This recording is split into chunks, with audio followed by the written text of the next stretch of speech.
Renewal of Shadow, following our brave adventurers.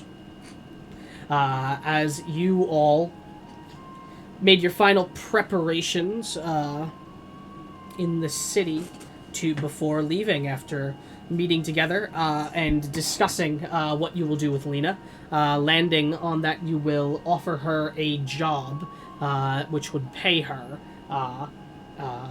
a set amount that was decided, and then posting the job for her to take, as opposed to speaking to the guild leader to try and weasel her way out of the debt for a bit, as Lena preferred this way as well, as she would actually be making some money. With you all hiring Lena and your goal set, you prepped yourselves before leaving, doing some minor things, having some minor discussions, submitting some paperwork in some cases for some people, and overall just finishing what you need to do before you departed to the plains, heading to the Lamia village first so that you may find this goblin diplomat that is there, that's being held by the Lamia and being refused visitors from the city. You all gathered together, traveling on foot, head out toward the gate, and began your travel through the plains. As you traveled across the plains in the midst of this cold winter's day, you spotted something strange as you moved. Circling in the sky, what looked like large, massive, decrepit, gray-skinned vultures. High above the sky of what looked like 4 different carcasses lying on the ground. You knew these to be death vultures. They are wretched creatures that have a horrid power and intelligence to them. They are monstrosities and have been known for their intellect and the ability to set traps, but as well their foul, necrotic breath that they can breathe that covers you with rot and death. You all gathered, seeing them from a good deal away before having to encounter them, and discussed what you should do. Astrid sent a message or sending spell out to one of the corpses upon the ground, or to all of them, I don't remember, it could have been all of them, each one by one, and received a message back from one of the individuals where they were asked if they were alive, and the response was only in a weak voice, yes. As you all then were crippled with you were momentarily paralyzed with discussion about what you should do. And that hesitation lasted for a moment until Soul decided that she would do something. Rushing forward, and everyone rushing forward with her, you raced to battle against the vultures circling in the sky, killing them all one by one, but not without suffering some wounds for some of you yourselves. As they fell to the ground, you approached the individuals at the center of the circle, and they were all basically dead by the point that you had reached them, with the one person that was seemingly close to the one left alive beginning to bleed out, their eyes empty and cold. Soul made a last-ditch attempt to try and save this person's life, and succeeded, as the warmth of her goddess came to her hands, flowing into the corpse of this Lamia, and saving her from the brink of death. As she laid unconscious now and catatonic but alive, you all gathered her up, and with her being a very long snake person, had to set up a little bit of a raft system to carry her as you moved. Or sled system, depending on the terminology you want to use.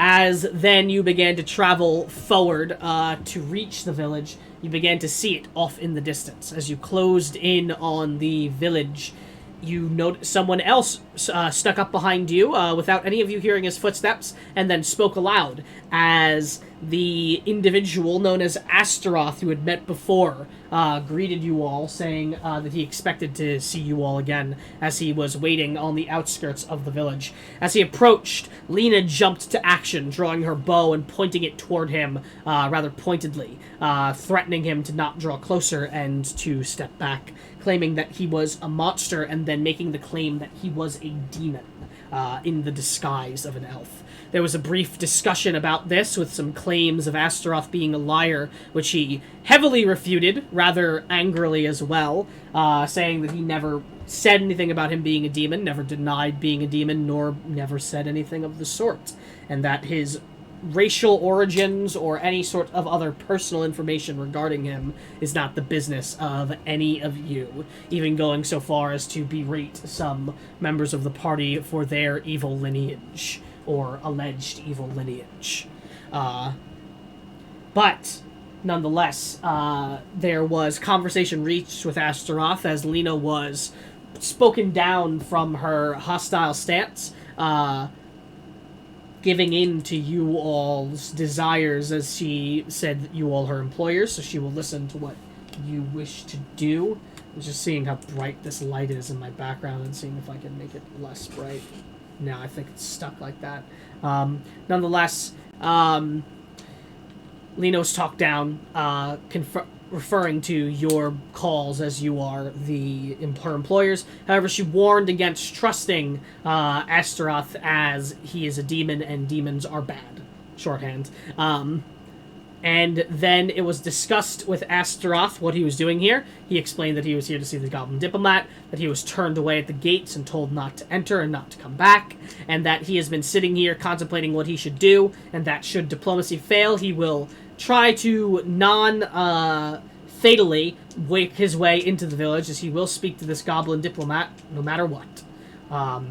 Astrid offered to speak to the Lamia clan on his behalf and see if he could be allowed in, and he allowed this to be the solution for now before he before he tries his solution to getting in and meeting with the diplomat. You all parted on those terms, with him being rather aggravated, Lena being distrusting of him, and Sol having some hostilities toward him as well. We ended session with you all beginning your approach toward the Lamia village, as we pick up with you pulling up toward the fronts of the gates. And before we get back into it, are there any questions, comments, or concerns? Things I left out of the recap that people think I should touch up more upon, or anything in general that I can help you with before we can get into the game?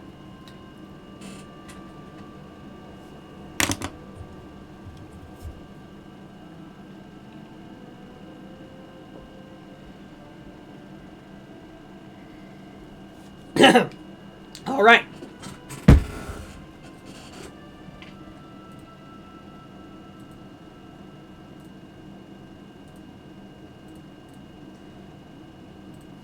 As we pick session off where we left off, as you make your way toward the entrance of this Lamia village, as you approach toward this, what looks like small little enclosed town surrounded by a wooden spiked wall that goes up. You can see inside there are mostly what look like homes made of wood, bark and such, and then what looks like tents and huts and sorts that also are inside of these surrounding town. As you approach as well, you begin to see that there is a sort of dug-out moat of sorts surrounding the encampment.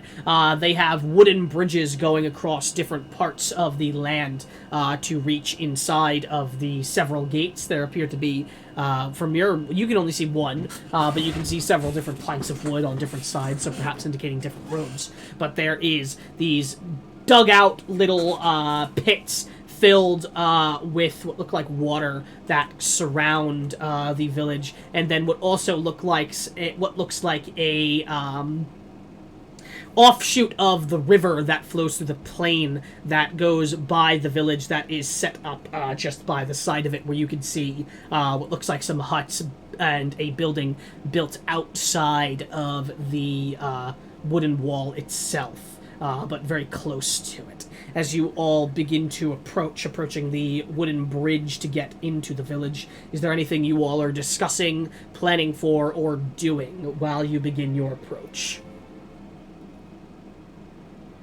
So what are we going to say to them? How are we going to talk our way in, essentially? I mean, I have some ideas, but... I don't really think we'll need to talk our way in.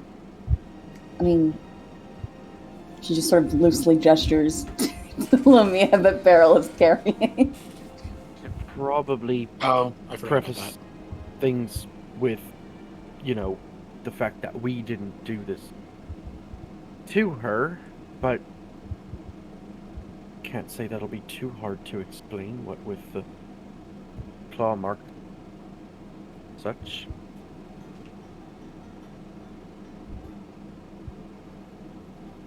I did forget about the Lamia woman, even though it was just covered.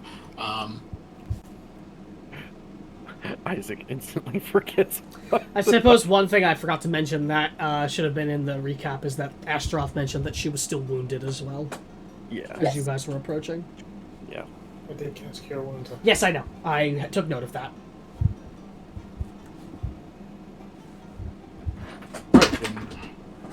Do we come as good Samaritans and use that as our leverage? I mean, Isaac, I think you should probably lead with that in general, not just for leverage. I mean, I'm not going to tell them that I'm using it for leverage.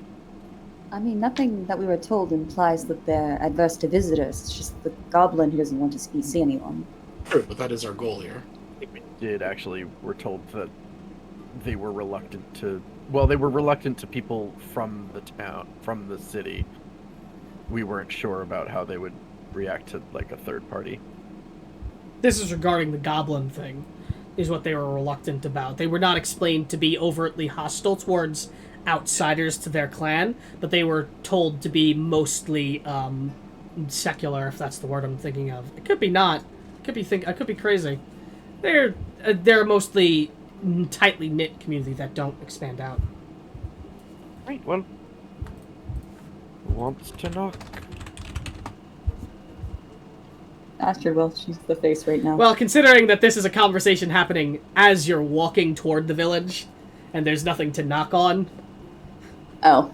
Oh, I thought. As I said, this was I asked if you were talking or doing anything as you approached the village. Yeah. You have not arrived at any sort of gate or anything like that, nor do you Sorry, I thought particularly we were, see one. I thought we were like only like a mere 100 feet away. I mean, you're not too far from the village itself, but this was conversation approaching it. You would have not entered nor crossed any sort of bridge toward it yet. However, as you all begin to draw in closer, Astrid, you can see that the movement has happened at the sides of these watchtowers. You have clearly been spotted as you approach. Perhaps you have been spotted even before your approach. And you can see coming from the village itself, and you all see this soon after Astrid sees this, what looks like at least 4 different Lamia slithering their way out of the gates toward you all. With 3 of them all looking similar to the woman you're carrying, in fact. Wearing armor with weaponry and adorned in that paint on the upper half of their face that mimics the design of scales. To remind you, I can drop the token again to show you all what I mean very quickly.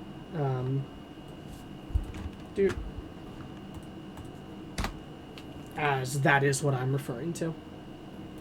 As they begin to approach toward you, as you are being approached on.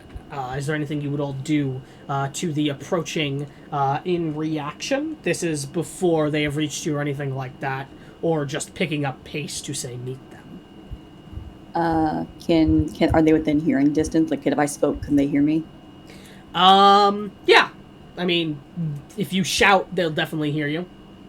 Yeah, Astrid will sort of wave and say, she's hurt still.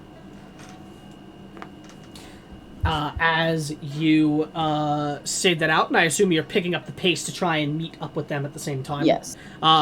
As you do that, they catch up to you all very quickly, as instantly the three warrior-looking types are moving without even stopping to close in on Beryl, who is carrying the woman, clearly moving to go grab her.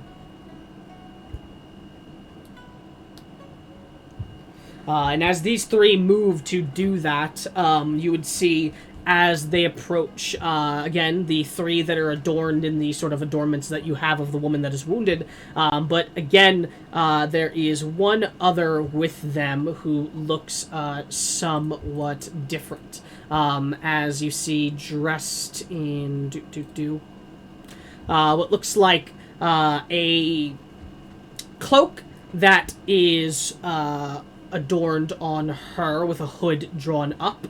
There is a dark-skinned Lamia woman approaching you with a black scaled that has these little dots of blue markings across the scales as well on her lower half, approaching you.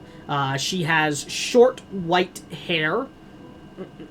Where's this image? And is wearing a variety of different jewelries and adornments across her clothing.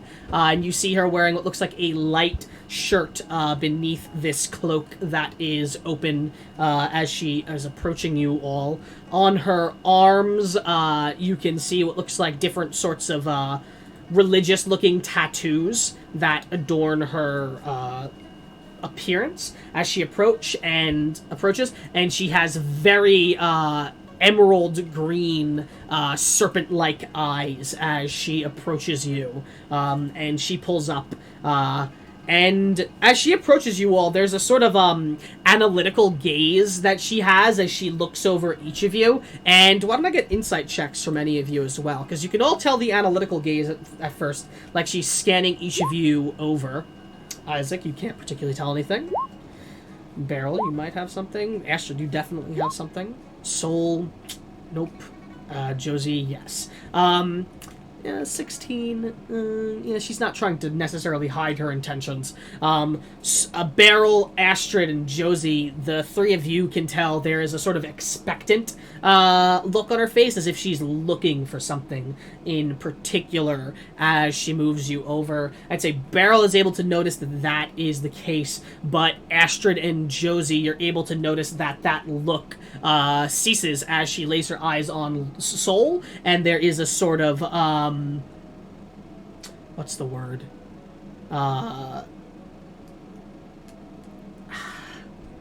It's like she found what she was looking for as she looks toward Soul.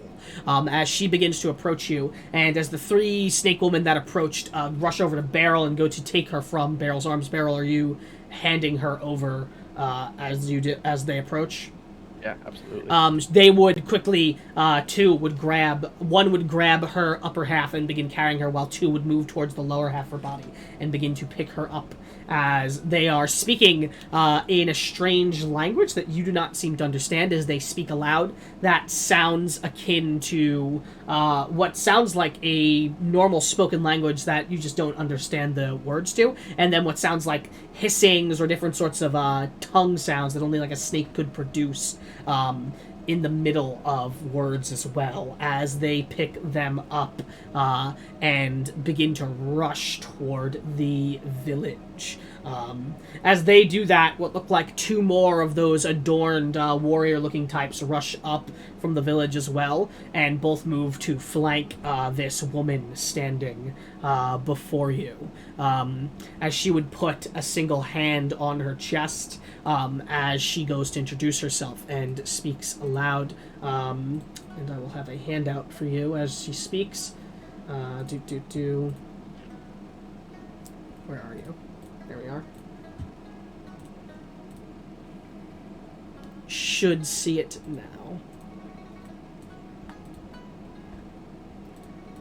As she puts a hand on her chest and she speaks aloud to you all as she goes, I am Adra, matriarch of this clan. You have brought one of ours home, and they have clearly been injured. I thank you for that. Will you tell me what had happened? Or what has happened, is what she would have said. We were on our journey here, actually, and we came across a large group of vultures circling over what we presumed were corpses. I used message and identified that one of them was alive, and then my friend Soul here, and she'll gesture to Soul, leapt into action on her behalf. In fact, the whole reason she's alive is because Soul was able to bring her back from the verge of death. Her eyes linger on Soul for a minute, and they have been lingering on Soul before that as well. As she speaks next and goes, I thank you. It sounds like she had a bad encounter with a beast that has been terrorizing our clan as of late, and that the vultures use that vulnerability. You say you were on your way here before. I wish to probe you for why you have come to approach our village, but I must request something of you all first before I do so. Her eyes remain on Soul as she turns to fully look towards Soul and goes, It appears your visit here was expected. It is known. Our priestess wishes to speak with you.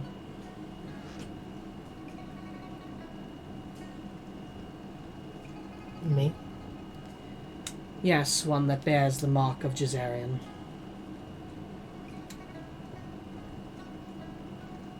Alright.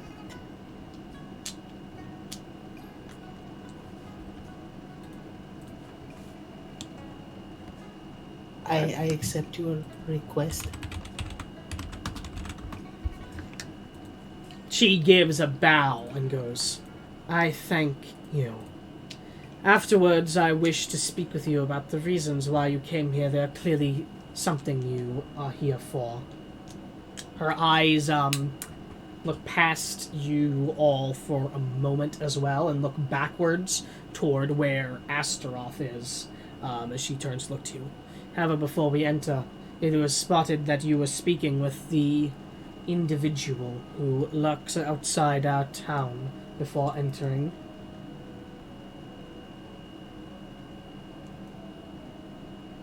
May I ask your relation to him?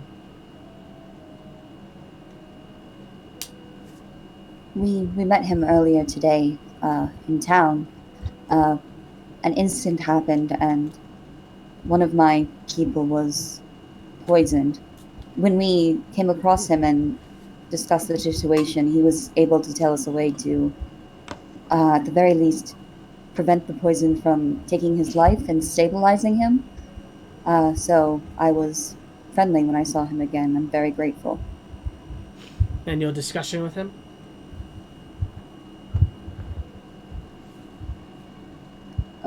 About the nature of the poison? Outside of outside of the town, our village. We saw you stop and speak with him.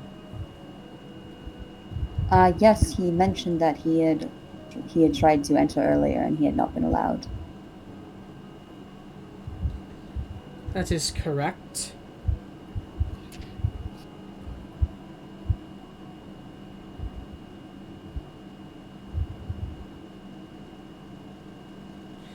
We have our reasons for denying him entry. I'm sure you do. Well, that is all I wish to ask. It was a small matter. Follow me, please. Our priestess wishes to speak with you. As she will begin to move across toward the village. Do I recognize her markings? Roll me a religion check.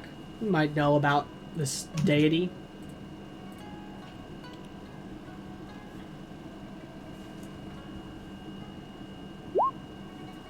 Okay. So, give me 1 minute. Yeah, and you are aware of this deity, and it is a deity that Lamia, worship, as you recall the name of Angishiu, a lesser goddess of fertility and healing. She is the goddess of the Lamia people. She is one of their gods, and they worship her. You see the indications on her tattoos and adornments seem to be in homage to her, and you are aware of the history of the goddess Englishu and the history of the Lamia people from that role. You know that the goddess is an ascended deity that was once a demon, a Merilith, a creature that came from the abyss, that redeemed herself from her demonic nature and ascended to deityhood, becoming a lesser goddess and a good goddess at that. And that the first of the Lamia people were her redeemed Merilith children that began to slowly lose their fiendish and demonic heritage.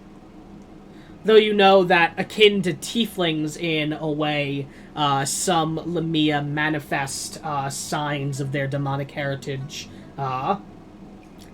when they are born. It is a random thing that happens, akin to tieflings and Aasimar.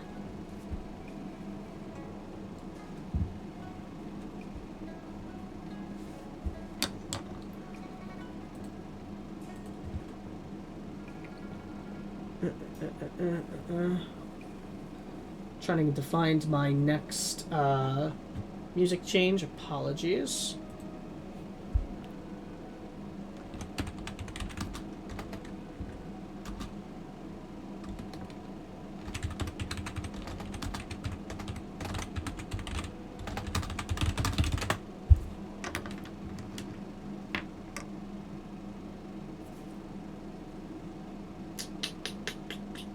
Where are you?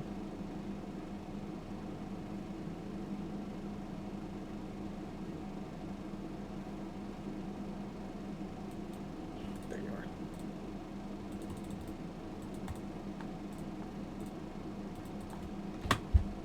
As you follow this matriarch Audra, and the name I should not have to spell because it is in the handout. It should be the title of it. Hopefully you all see that. As you follow this matriarch Audra, you are led into the across the wooden bridge leading toward the town. As the two guards that escorted her move to sort of flank positions at the sides of each of you. As they appear to be keeping their eyes on you, there does not appear to be a sort of extreme suspicion in their eyes, but there is caution, you can tell, in their gaze as they look upon you all.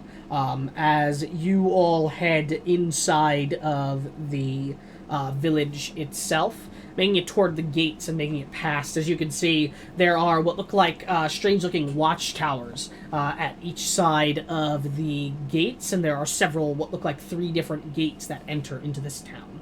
The watchtowers are built in a sort of like ramp canopy-esque fashion, where they have these long ramps that circle up and go up toward the top to accommodate for the way the Lamia move. There is no ladder or anything like that. As you see them go. Though they're actually... Sorry, there's no ladder that appears to be the only way going up. There actually is a ladder, but it is built at the front of it, going down. As you all enter the village and you find yourself in this small little village where you see these wooden buildings, none even a story tall, none even 2 stories tall, all a single story across the entirety of this town, with what looks like some small huts and tents set up at the side too. With how late it is now, the sun is beginning to creep down. You see what looks like mostly nobody out. there are folk who are slowly doing some final preparations for the night before heading to sleep.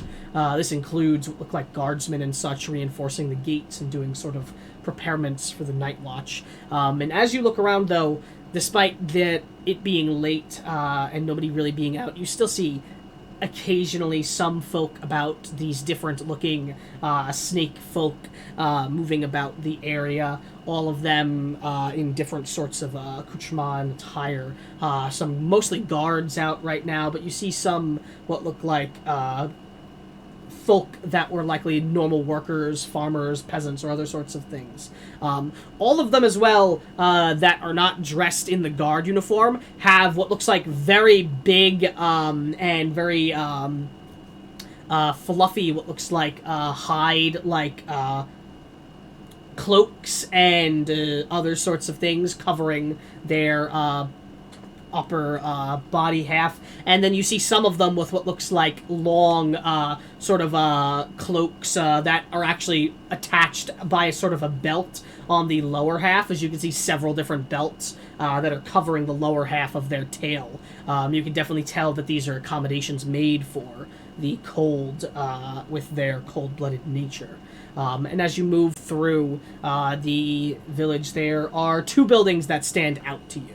One, there is what looks like a single two-story building, and none of the houses have doors either, by the way. They just have open sort of archways to enter.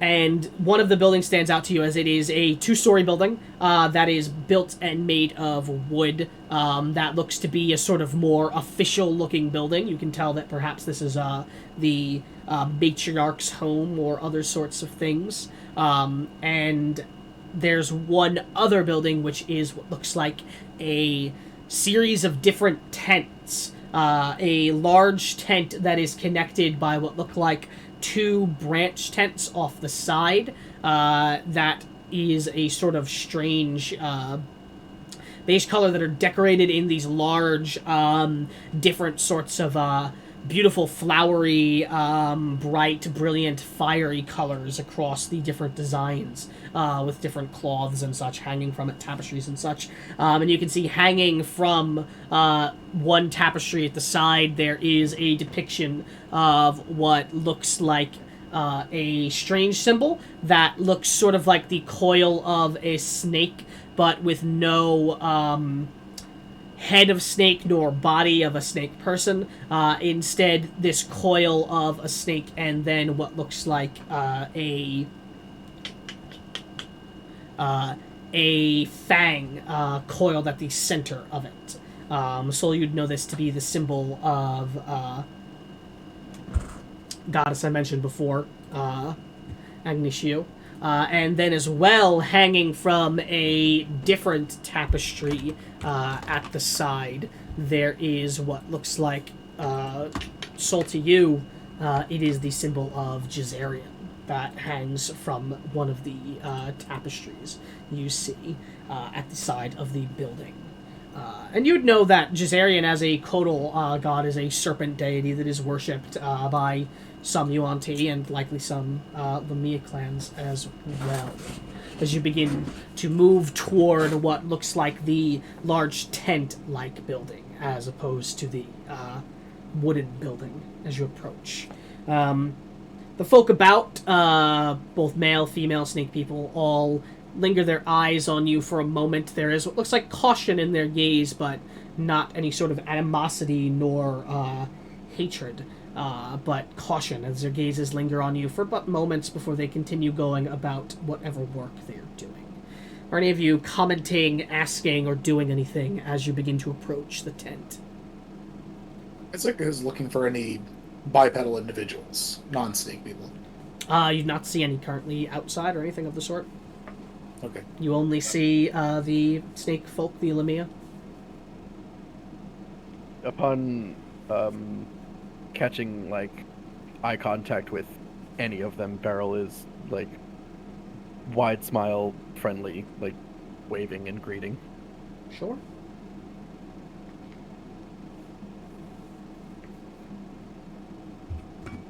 none would seem to move to react to anything like that. They would maintain their hesitant gaze, and would not return any sort of gestures.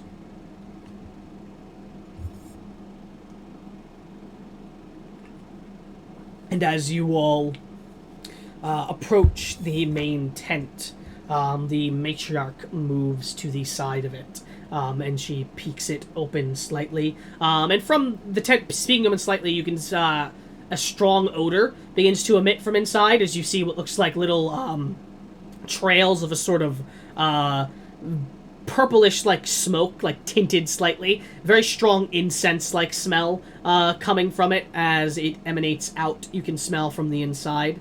And she would open the tent flap and go, "Please, enter. I shall follow behind."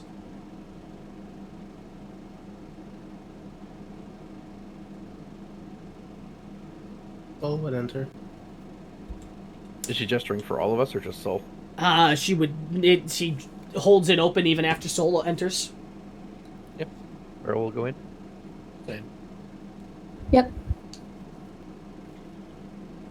As you all enter in, you find yourself inside this tent that is lit by different sorts of braziers of flame lit inside the tent, and what looks like good variety of different incense burners that are currently burning, as you see what look like 5 of them put in different parts of the room that are burning in the room. As this tent goes in and goes across the ground dirt floor for a bit, and then there is a wooden platform that is built at the back of the tent with a ramp for the to get atop it, where what looks like 2 altars are erected. One altar bearing that symbol of Agnishu, and the other bearing the symbol of Jizarian. And then in the center, between the 2 altars, a tapestry-like banner comes down that depicts 2 snakes in the midst of an Ouroboros. One, a completely white, divine-looking snake with large angel-like wings coming off of its back. And 2, a deep, dark red snake with what looked like 2 spiked horns coming off the back of it, as they are both in the midst of the back of its head, as they are both in the midst of an Ouroboros. Soul, you instantly recognize the snake depicted in the angelic depiction as Jizarian. However, you do not recognize the deep red one. You have never seen that before, as the tapestry hangs from below. And then kneeling in a way that a snake person could kneel, between both of the altars, before the tapestry, there is a woman, a Lamia, as you see what looks like this dark-skinned Lamia woman, wearing a very, very, very light, what looks like sort of desert gown that you'd even expect Soul, like sort of desert custom wear that you'd see. This very light clothing across her chest, with what looks like different sorts of jewelry on her arms, sort of like one around her arm, wrist. I don't know what part I was trying to talk about. Like bracelets, different sort of wrist jewelries and such, with what looks like deep green eyes and what looks like long white hair that is made into a ponytail. She looks very similar to the matriarch Adra that stands next to you, in fact, in her adornment. The only difference, aside from what is described, is that her tail is a sort of lighter green color as well. And on her forehead, you can see she wears a circlet that has this bright, brilliant green jewel at the center of it that she wears around her head. As you all enter and begin to approach and a moment passes and she turns to look toward you all, her entire body coiling and moving as she turns back to look toward you all. And that is the... It actually is not showing the duality of snake people images quite yet. That'll be another time in the future, actually, that'll show that. Because let me tell you, there's a real difference between them sometimes. Nonetheless, this woman turns to look toward you all, and she speaks out in a soft voice as she places a hand upon her chest as well, sort of a customary thing, perhaps a cultural gesture, and says, "Greetings, travelers. I am Priestess Lakashima, and I see that the one who I have expected to come has arrived." As she turns to look to you, Soul, and she bows her head slightly. Soul would bow back. I am Priestess Shoki Quetzal.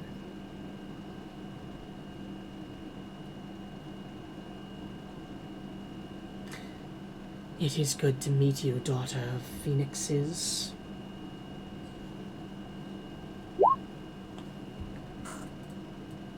You have come from you have traveled far to arrive here.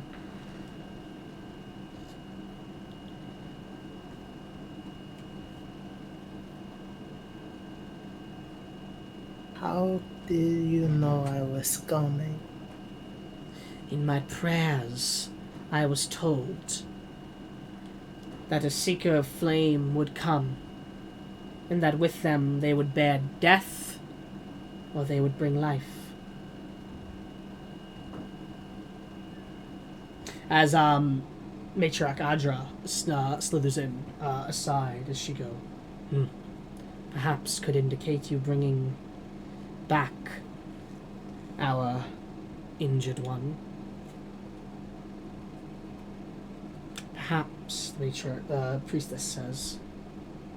But I was told this through prayer. And I was told that upon their arrival that I was to give you something. A gift for you to reflect upon when you felt you were safe to do so.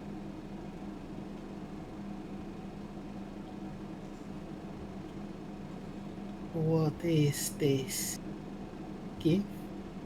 An artifact.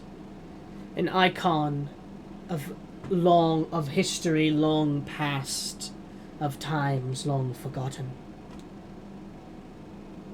Your quest, Seeker of Flame, will bring you into opposition to those from a forgotten time. Give me but a moment to fetch what I have been instructed to give you. Question? She stops and waits for you to ask. Is it a scepter? Sorry, say that again? Is it a scepter, perhaps? No. It is a piece of armor of someone that lived long ago. She nods. As she would slither past the altars and tapestry behind it, and you would see her behind it still. The tapestry does not block completely behind it, but there's clearly something directly behind the banner that you cannot see, that she goes and you hear her fiddle with and unlock as she pulls something open, and then the air grows colder in the room, slightly, as she opens what she does. A chill sort of moves through the room for a moment, like a cold breeze moving. And then she, holding something, slithers around the side before you all again. As she pulls up in front of you all, and in her hands there is an item. What looks like a shattered helm of twisted metal make It is made of this silver metal that has these sort of mimic spikes at the top of its head, almost adorned like a crown, as it is designed very strangely, sort of to mimic a screaming face, the faceplate, which has several different open parts of the mask, as it is brought forward. As it's brought forward, it sort of leaks this shadowy energy at the side of it as well, that barely clings to it like a veil around these spikes and the screaming mask. As she brings this item forward, as she slithers forward off of the wooden platform and moves in front of you, Sol, and offers it out toward you.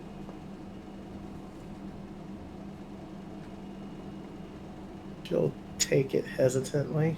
As you touch your hand against it, it is cold. But at the same time, there's also a heat to it. As if it was cold and hot at the same time.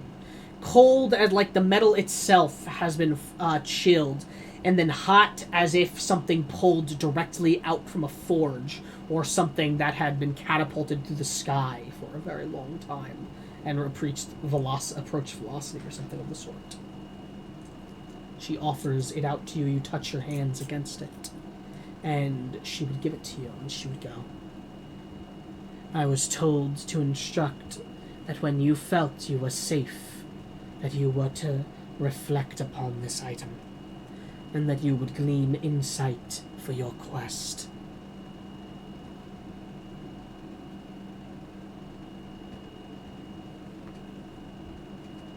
Gracias.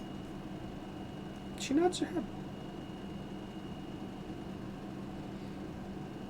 She steps back. I imagine you have many questions, but I do not know if I could answer any, or I do not know if I could answer any.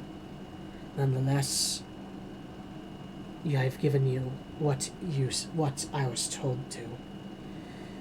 My instruction is complete. Thank you, Matriarch Audra. She looks to her. The matriarch gives a bow and a nod.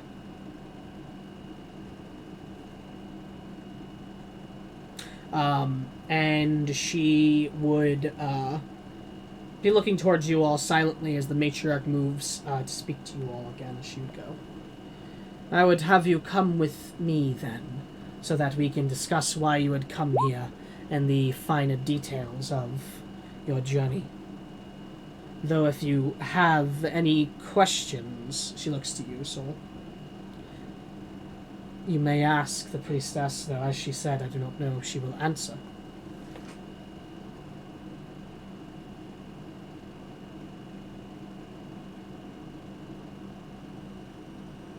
You all go on. I will catch up.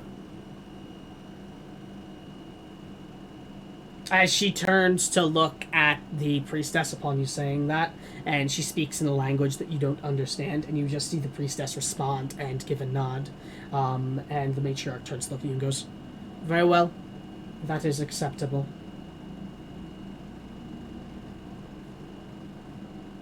She then speaks aloud again in that language, and you see one of the guards that was traveling with them divert from the flank and just move toward the back of the tent area here. And then she turns to look to you all and go, shall we go then? Follow me, please. As unless any of you protest, she goes to move and you all follow. Yeah. Alright. Sticking with the main party for a moment, Sol, I will jump to you in a moment back. As you all follow behind, you are led by her toward a house that is near the large 2-story building that she walks toward and speaks out and go, this is my home, please. We shall discuss matters here. I would offer our council building, but it is in use for something else at this time. as she would move inside. And if all of you followed her inside, you would find yourself inside a single-roomed home, as you see what looks like just some very light decorations and adornments and sort of different sorts of looking religious iconography. A bed designed for a Lamia. And that is basically it inside of this single-roomed home. You can tell that these houses are used for sleeping and sleeping alone. And you can tell, however, though, there is no door, but on the inside there is what looks like a curtain that can be moved in front of the door, where the door would be.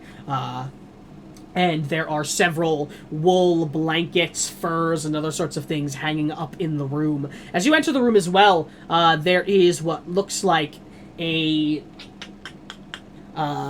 glass floor at the center of the room that is built, and there is a flame emanating from underneath it, and the room is in fact warm as you enter inside. You no longer feel the cold of the outside as you enter.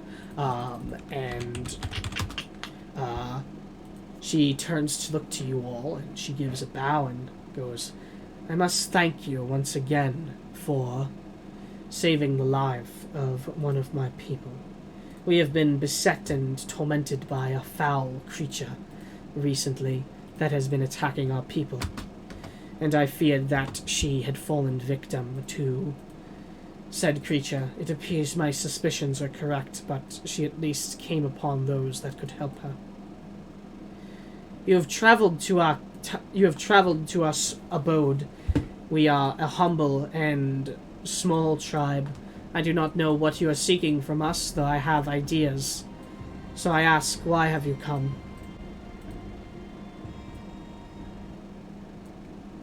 We're emissaries of Brayline.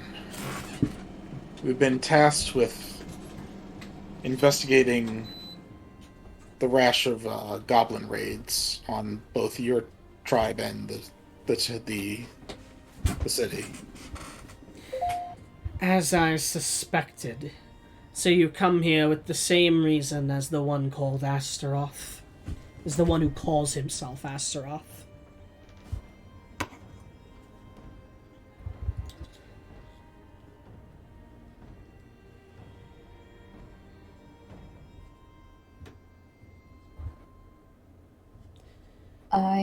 I believe we have some goals in common, yes, but as far as I know, he's not working officially on behalf of the city. He has said such things to me before, yes. And I know them to be true.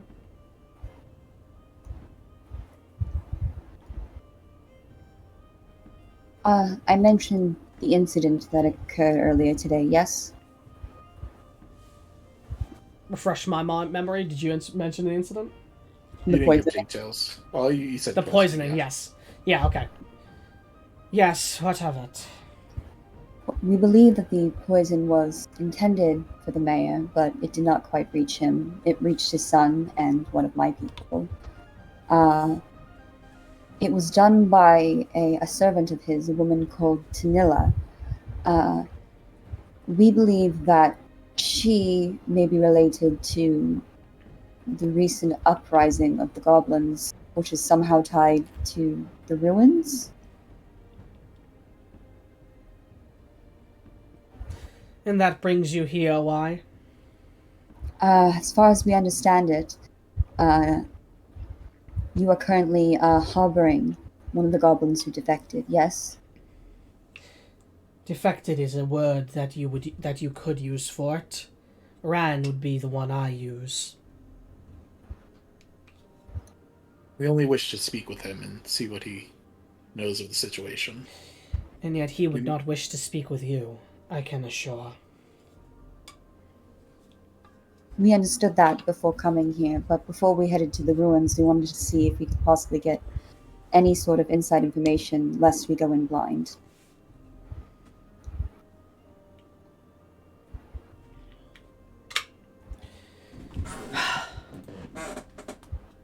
Your wish is understood, and I I understand your desire to see it to this fruition. However, the goblin is a friend and welcomed guest to us, and he has requested that he not be seen by any who wish to investigate the matter. He is shaken with what has happened. Of course, that's understandable.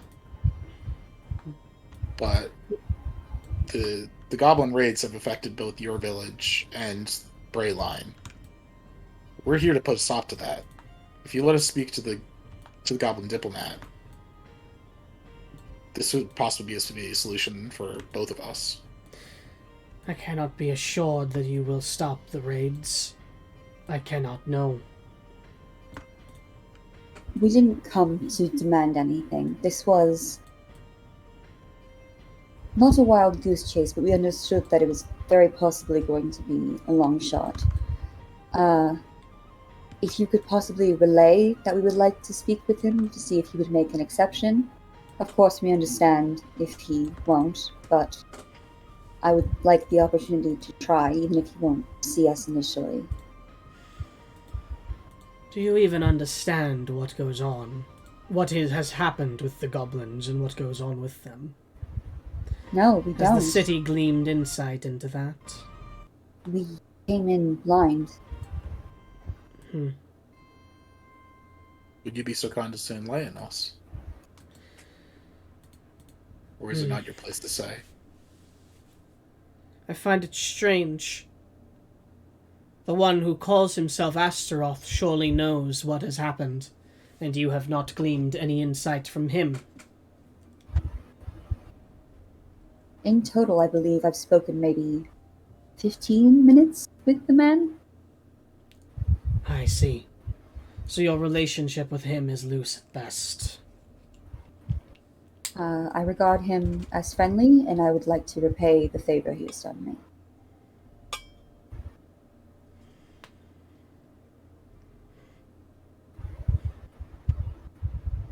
It is not for me to say what the claims of what has happened in the Goblin's ruins is.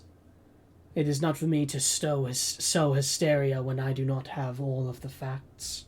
All I know is what what our friend has told us.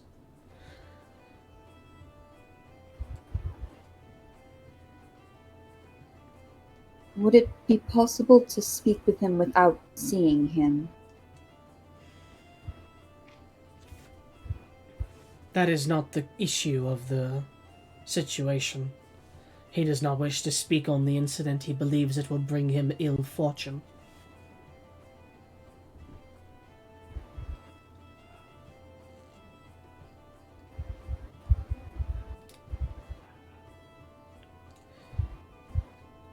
I mean, ill fortune has beset both of our societies at the moment, and it seems to only be getting worse.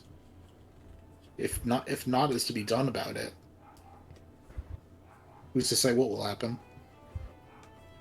We're here seeking a solution.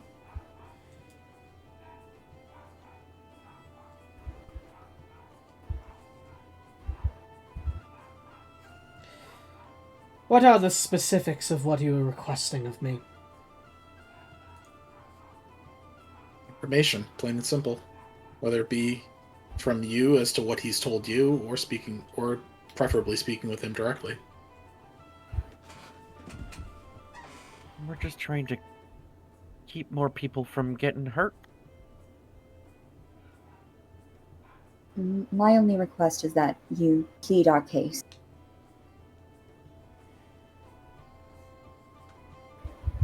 It was not our intent when we came here to go around hurting goblins. No, we were given From what explicit we've- orders to be as civilized and diplomatic as possible. From what we've been able to surmise, something is directing or dictating their behavior.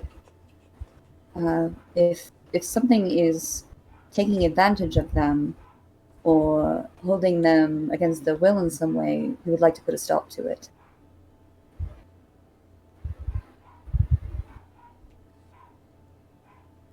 I will speak with our friend, and I will plead that you be allowed to speak with him. Out of courtesy for your saving one of my own. I will not force his hand in any sort of way, though. Of course not. Outside of that, I cannot tell you that which has been told to me of what has happened. If you wish to glean insight, I would say speak to the man who has theorized it himself. If you are refused.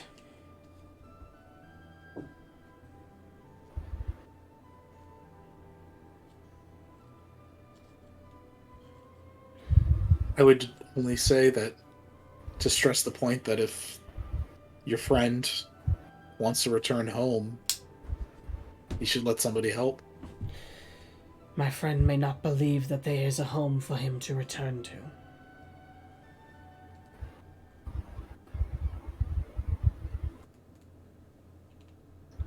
Whatever his decision, do we have your permission to spend the night in the village?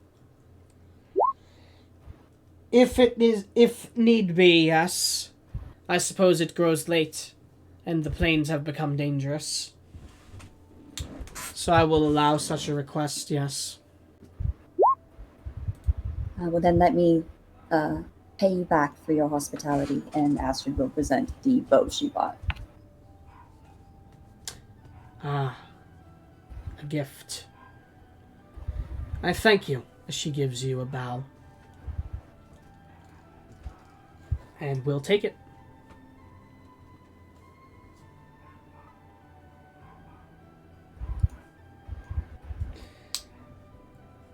I shall go and speak with our friend. You may remain here if you would like.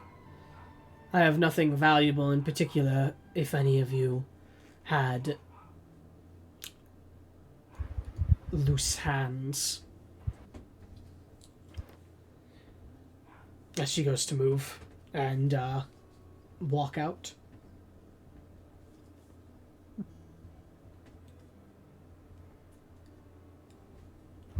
As she will exit the room and you all are left alone for a moment. However, before we figure out what's going to happen with you all alone, I'm going to call a 5-minute break. We're going to take 5 minutes and we'll be back at the end of those 5. So let's all take 5 minutes. Let's do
Mine is 8.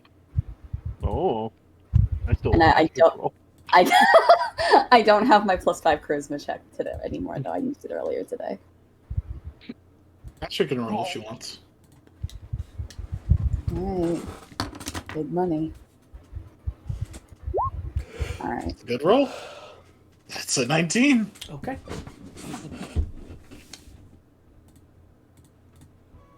Same song I'm listening to as we get back into it with the music. And we go back to you speaking with the priestess. Back to Soul speaking with the priestess, who I'm going to press show to players again so I can get it on my screen again. You guys can exit out of it. As Soul, we return to you inside of the tent. As the priestess simply tilts her head toward you with you remaining. What do you do? Priestess Lakishima, Yes. who did this helmet belong to? Exactly. A long dead warrior. A name that has been forgotten to history.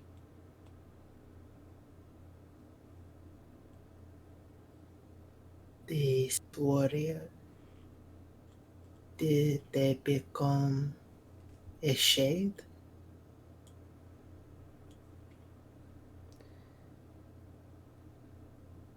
To explain the nature of this warrior would be something I am lacking in doing, unable to do. Well, you will find answers. Mayhap not when you connect with the item, but on your quest you will find answers. Ones that I cannot provide, as I do not have the words.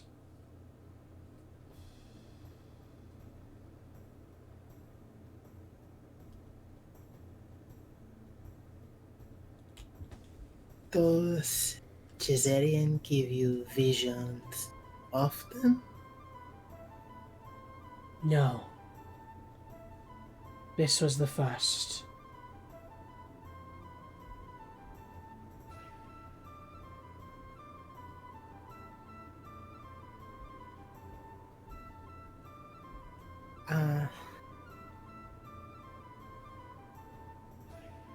Forgive my lack of humbleness earlier.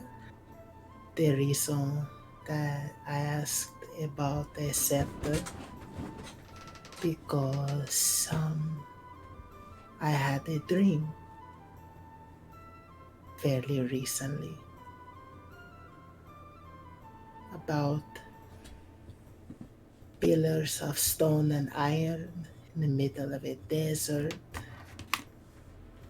In the center, a statue with a well-adorned man with a jeweled scepter. It sounds as though you dreamed of ruins of the old world.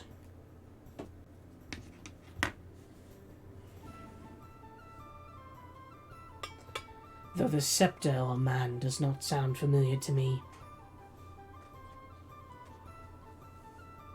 But I've seen the pillars of iron and metal. Sorry, and stone. One second. About to sneeze.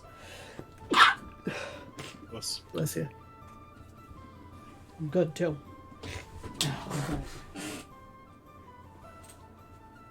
Okay. Where? There are many. The one you seek, if you saw a desert, likely lies somewhere within Brukesha.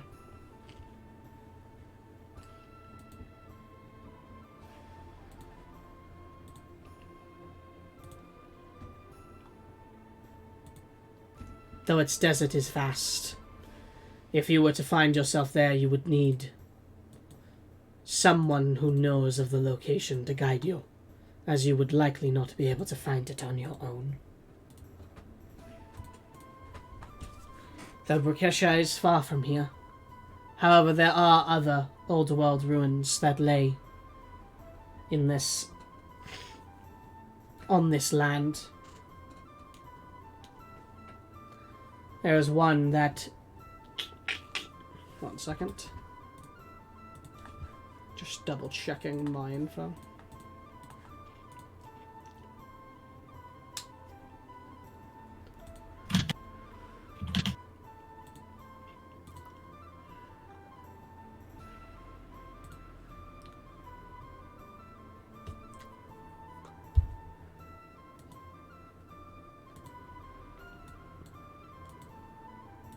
There is one that is underground in the land known as Zillion, near one of the mountains of celestial fire.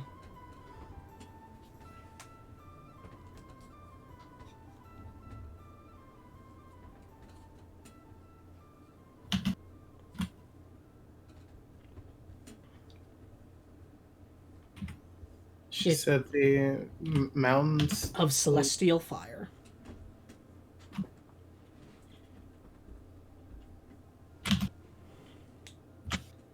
That is its name in the common tongue. I do not know what it would be called in the dialect of Zillia.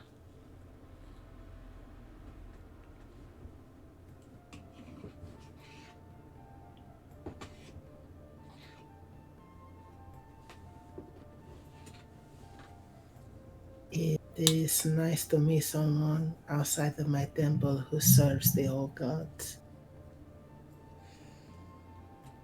There are not many who serves.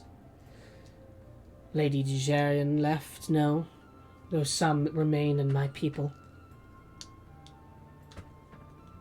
She is the one who helped guide our mother to her redemption. Is your mother the red serpent? Shakes her head. I do not recognize the red serpent. It is a tapestry depicting something as old as time itself.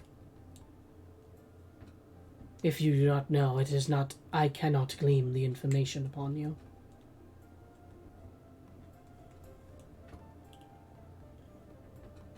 I understand, but do you know the answer? Nope. Shakes her head.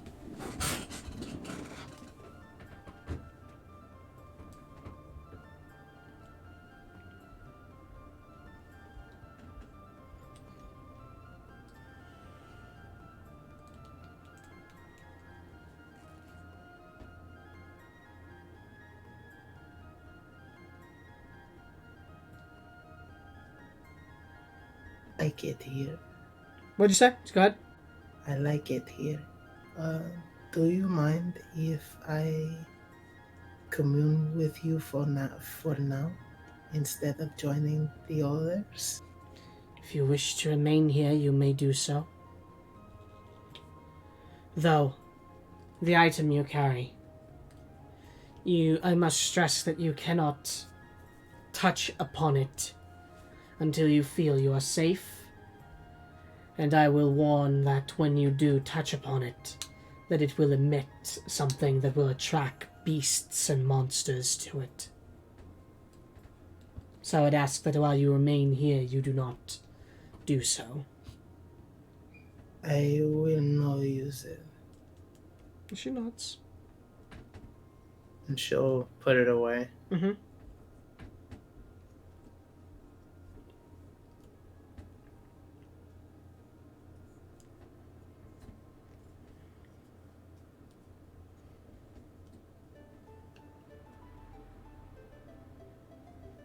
Sit. She's gonna sit. Mm-hmm. And what are you gonna do? She'd just stare at the tapestries. Okay, that's all you're doing. Mm-hmm. Okay, we're gonna cut back to the main group then. You all are left alone in Matriarch Audra's home. As what do you do?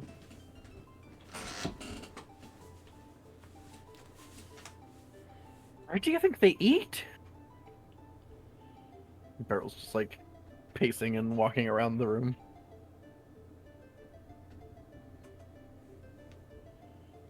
Beryl, I have some rations if you're that famished. No, I'm not. I'm not hungry. I'm just curious. Earl's gonna like touch the glass. Is it like extremely As you hot? touch it, you take a point of fire damage as your finger gets burned. Oh, I think I know.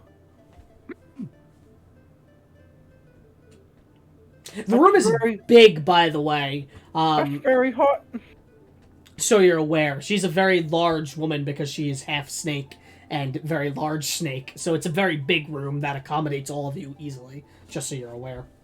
You're not packed in or anything of the sort. That's very hot. Don't touch it.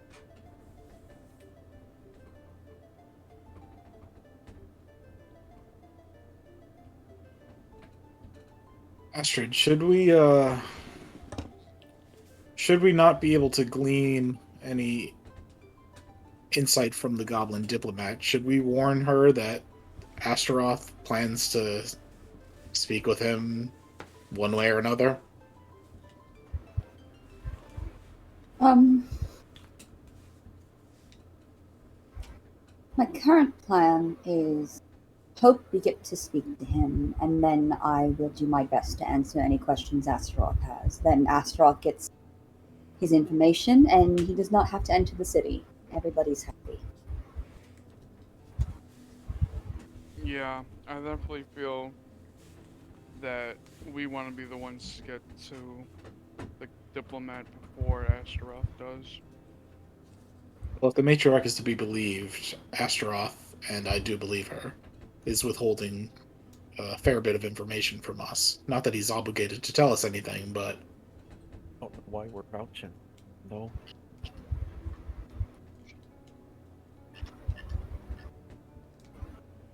Why we're vouching for Astaroth? He said some very mean things. Well, I'm not expecting any of you to advocate for him. I consider what he did a personal favor, and what he said to you was very rude, Beryl, and it shouldn't have been directed at you, considering you were not one of the people insulting him. I'm sorry.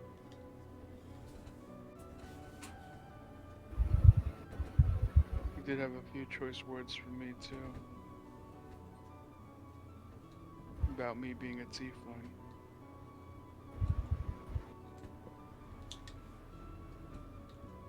I thought his point about you being a tiefling is that nothing was wrong with you. That's not the way he made it seem. He's just very, well, pretty forthcoming with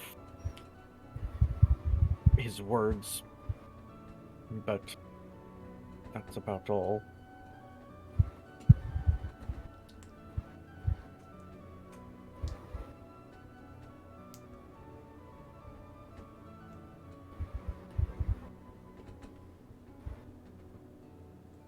But to my point, should we not be able to get information from the goblin diplomat, and let's say that Astaroth is able to, we can try to pump him for information later. So, not that I want to turn a blind eye to the man breaking into a village who has accommodated us so far, but if we're to achieve our goals, maybe we don't tell the Lamias that he's coming for the diplomat. Should we not be able to talk to the diplomat first? Are you volunteering then? Volunteering what? To pump him for information?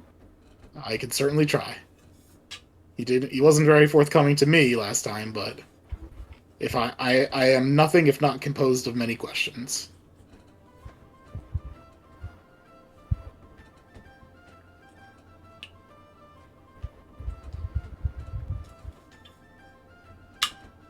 As Lena just, like, sighs and goes,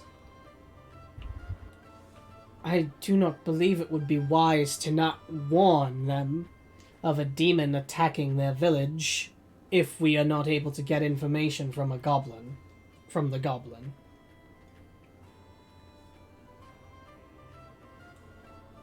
I agree with Lena. I That's don't think why- it's very fair if they're letting us stay here and being so, well, welcoming just to hide that bit of information. It's not even a matter of being fair. If it were a normal situation and someone was simply going to break in and actually sneak in and just speak to the goblin without actually harming anybody, I would agree with you, as we need this information, no matter what, Isaac. However, this is a demon. We cannot trust the words of a demon, nor can we trust the actions of one. He claims that he will come and do nothing, and will non-fatally get his way to the goblin, but I do not trust that. I do not wish to have these people's bloods on our hands if he decides to do what he deems necessary.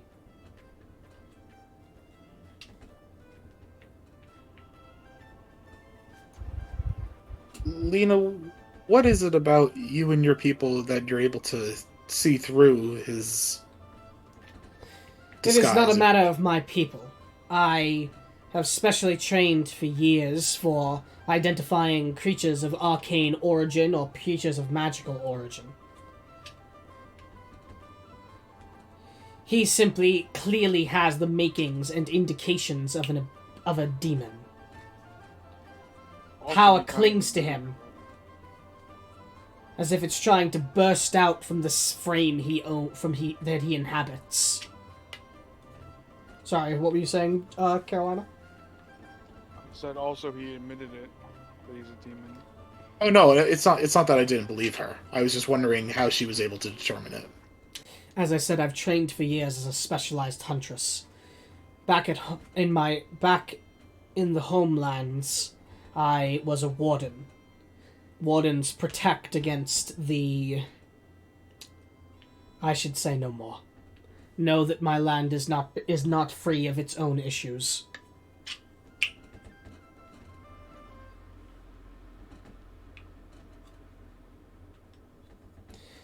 Just that we have been specially trained to identify fiends, aberrations, monstrosities, and other sorts of creatures, undead included.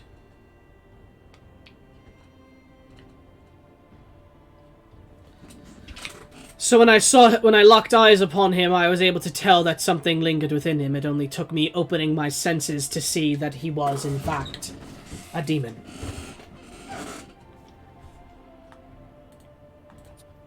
Quite an impressive and perceptive ability. I was simply curious. It is an ability that has been of great use to me, though it is not too different from what paladins of your land would be able to similarly do.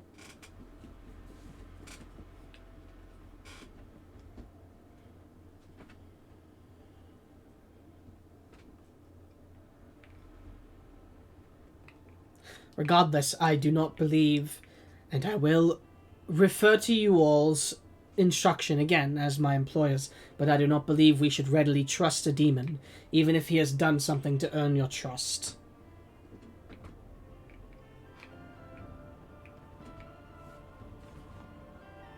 Keep it in mind. We shall all keep it in mind.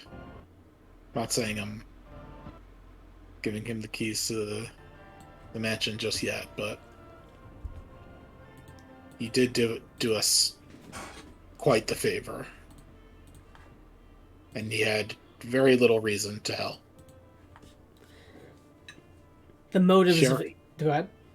I said, sure, it took some persuasion, but seems to be after the same thing. The motives of demons are not always clear at first.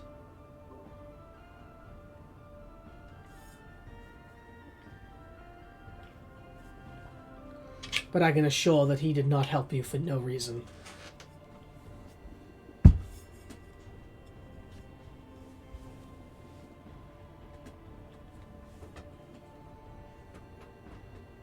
Very clear venom in her voice when she talks about it. Should we not be able to speak with the goblin, I will inform Lamia that he may be attempting to break into that.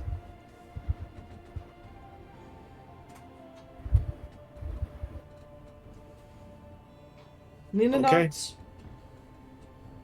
I can't stop you from doing that.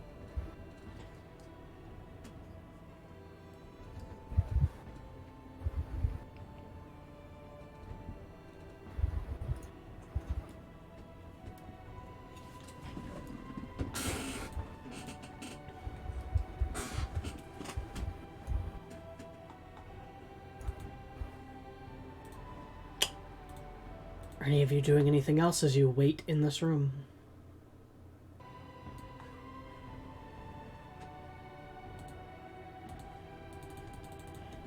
Nope.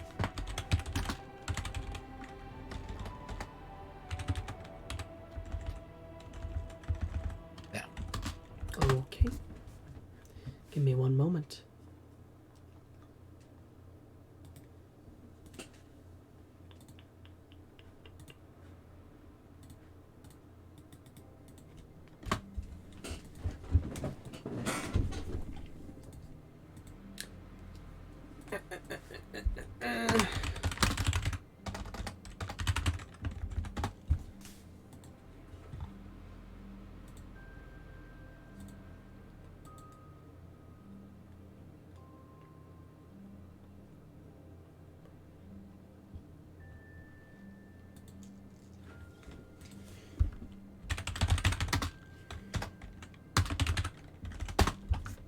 Sorry, I'm just trying to find something.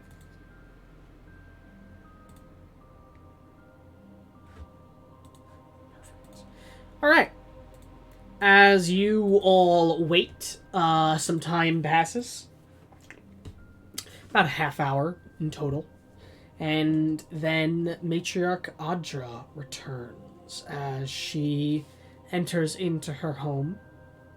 She looks to you all. She scans each of you over. And she goes, "He will speak to you briefly."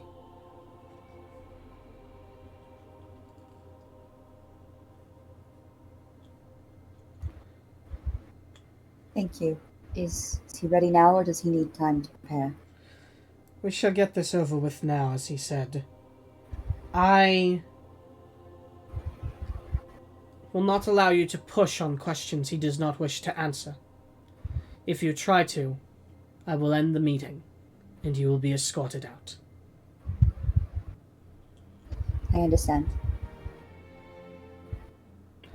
Is that understood by all of you?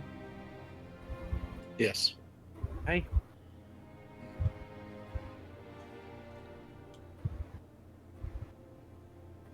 We should fetch your other companion for this meeting, assuming you all wish to be together. Hey. Yeah.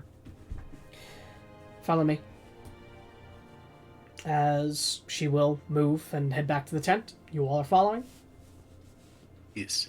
Soul, as you are reflecting and relaxing inside the tent opens up back up, and Matriarch Audra with all of your friends enters back in.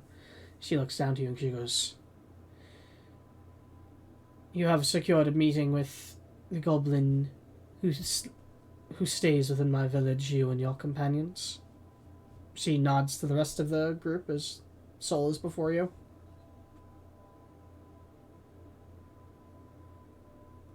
She'll stand up and reluctantly walk towards them.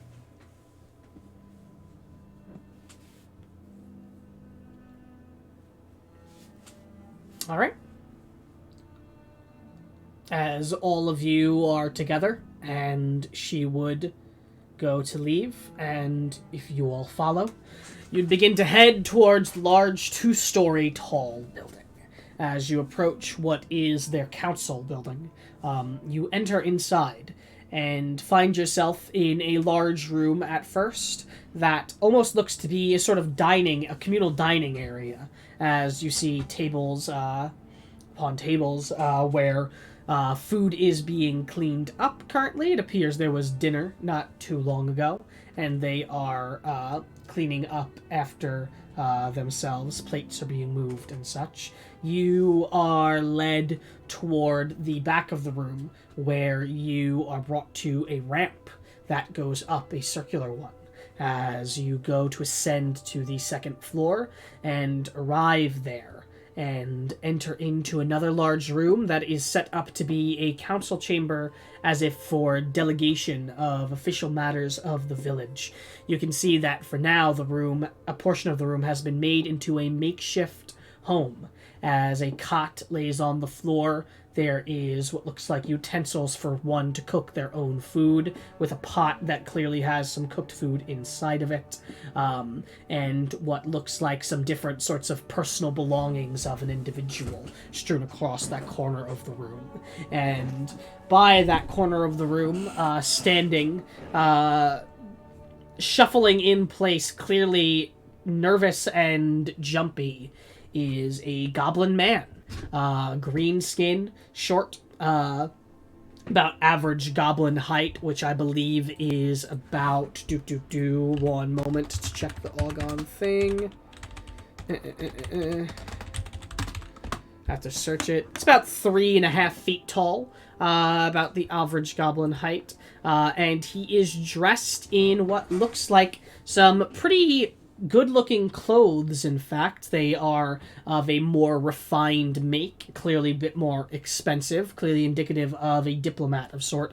However, they look disheveled and a bit, messy, as if, this is the only pair of clothing he has on him currently, and has not gotten any sorts of replacements yet, and has been wearing it, between being cleaned and such, and it's, beginning to show the wear.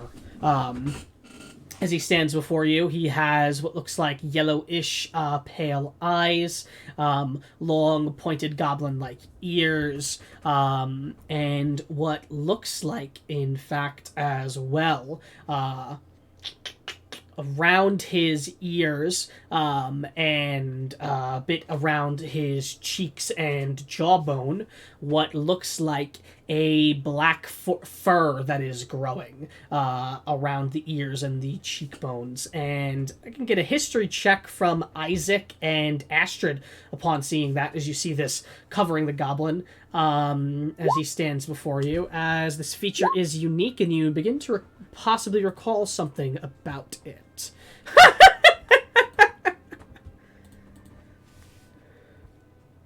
Except that we don't.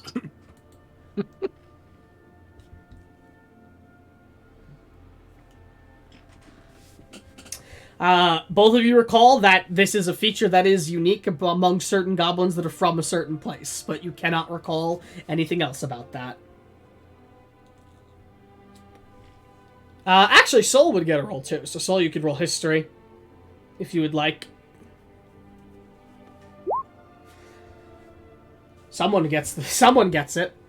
Soul, yes, you recognize this, and you only know this from your studies of this land. You know that this is an indication of a special feature that is unique to goblins who are specifically from the homeland of goblins, a land known as Sevrend.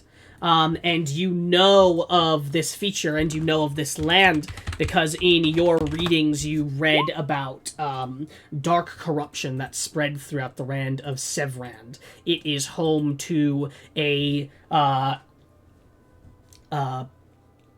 piece of history in the world known as the Abyssal Cyst, which is basically a wound that was left in the world after an invasion from a demonic force that you cannot remember the name of, that remains as a sort of permanent portal to the abyss that occupies that land, that led to a mass exodus of its inhabitants. You'd read about this in religious scripture before, as priests and priestesses of Jizarian were there when it happened and tried to stop the spread of the Abyssal Cyst.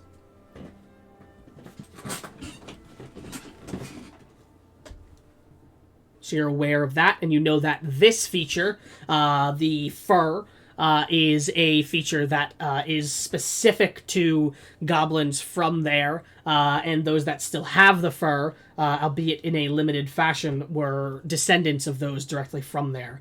And you know that the reason for the fur is because it's colder there, and they eventually evolved to adapt. Goblins evolved to essentially adapt to any environment they live in. They're very versatile creatures, and that they had fur to combat the cold back in their original homeland.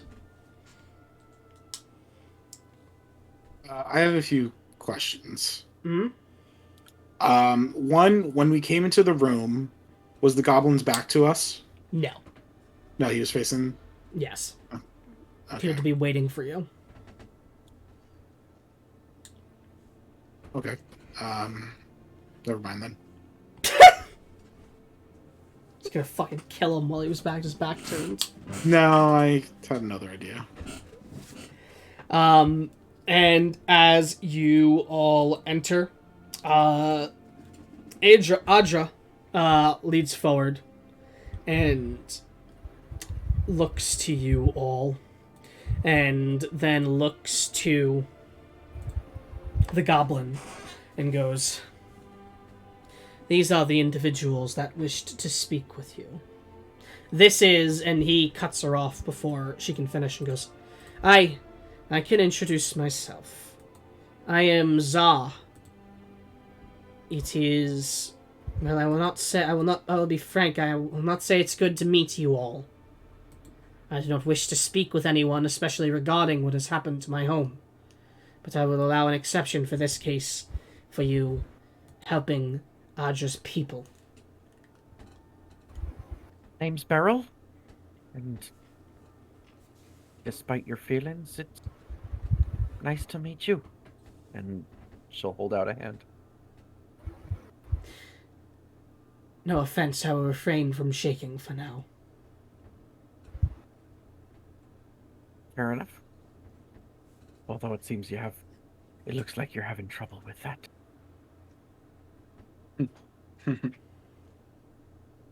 My name is Astrid Concordier. Would you prefer we stand to speak or sit? I do not particularly care. We are standing already. I wish to get this over with. Let us not waste more time.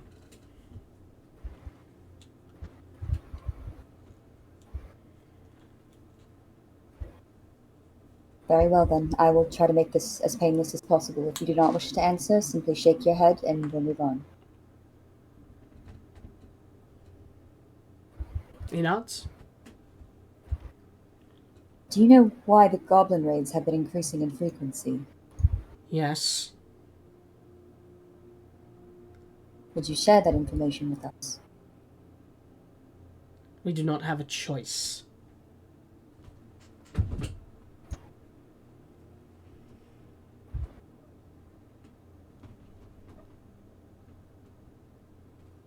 You do not have a choice as in something is preventing you from speaking about it?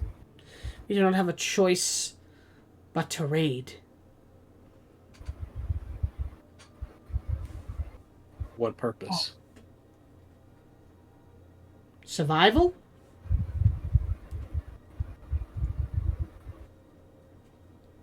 We have no choice but to raid, or else we will be killed. Killed by something or someone? Both.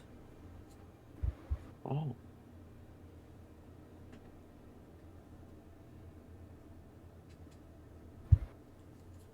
What or who is threatening you? Why do you want this information? What are you here for? We seek to put a stop to the raids and hopefully help all parties involved. You wish to stop the raids? You intend to go to the ruin, to our home then, and try to stop this? We wish to bring back the peace that you had with Breline. Don't. I do not know you all, but you will not survive the encounter. Things far beyond any of us are at play here. Run and turn your back and go as far from Breline as you can. That would be my suggestion.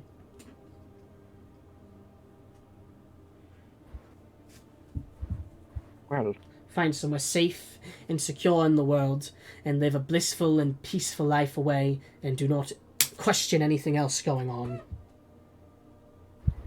frankly speaking, on two accounts that can't happen. One, we took this as a job and we have to see it through, and for two, it's awfully presumptuous of you to know what we're capable of or what we're not. And Frankly, It's not presumptuous of me to know the average capabilities of most adventurers. Basing it off that, you will not survive. If I am wrong, maybe I am. If not, people would be going to their deaths. Does the name Kieran Dodson mean anything to you? I have not heard it. Have you happened to see a... He's blonde, right, Jake? Yes. A blonde paladin man in armor? No. I have not. That's something of a relief, at least. Your value of coin and ideals will be the death of you if you wish to continue this job you have taken. I greatly care about coin, sir. That was why the ideals part was included.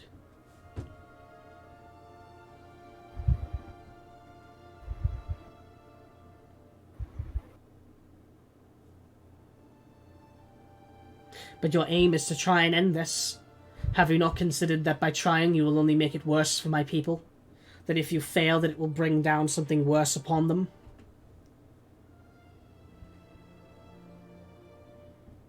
Well, We're just if Go seeking ahead. more information on the matter. The more we know, the better we can decide what to do in the first place.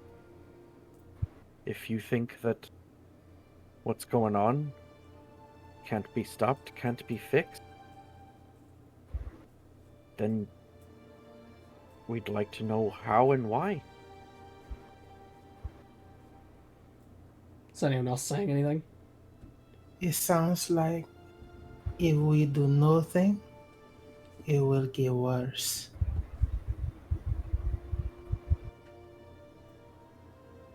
and you disagree with that,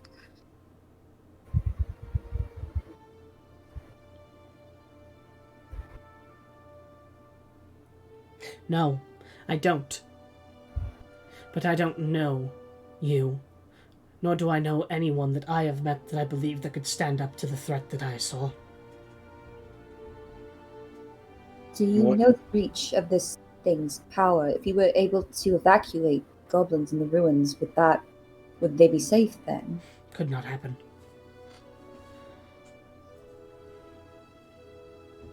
what exactly did you see? Roll persuasion check, Isaac.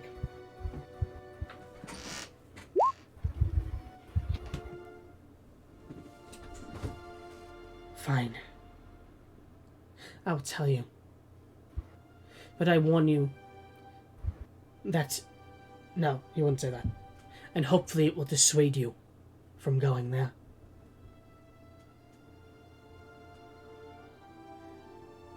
There are creatures that are known to our kind that, in your common tongue, are referred to as darklings.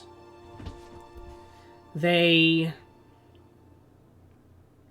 are goblins, infused with the power of darkness. In our tongue, they have a different name. But they are suffused with dark powers of hexing and darkness itself. They were created by and herald the return of the Dark Lord.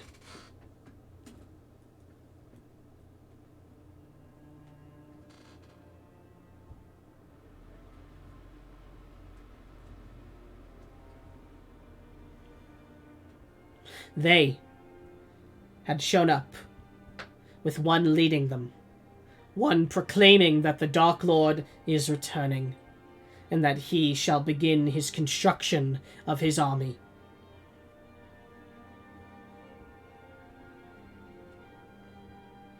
And they took our home, and they have turned it into a facility to make weapons. To create things to combat the rest of the world when the Dark Lord returns.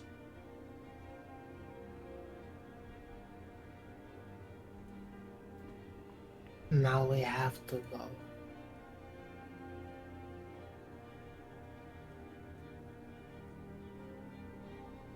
If you wish to march into death,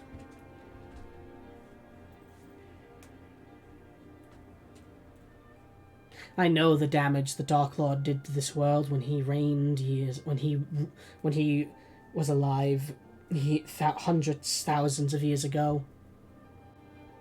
He'd just say hundreds. He doesn't know how long specifically. So I know that I stand no chance, that no one I know stood any chance, that no one in our village stood any chance. Rogue, were you saying something? Because you were muted. No, God. Why keep this to yourselves? Why not reach out? Because it will send the people of Breeline to their deaths. And doing nothing will spare them?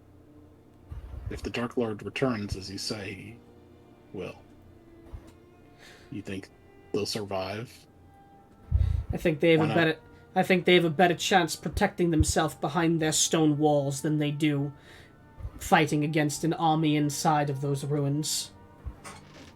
The only way for evil to thrive is when good people do nothing.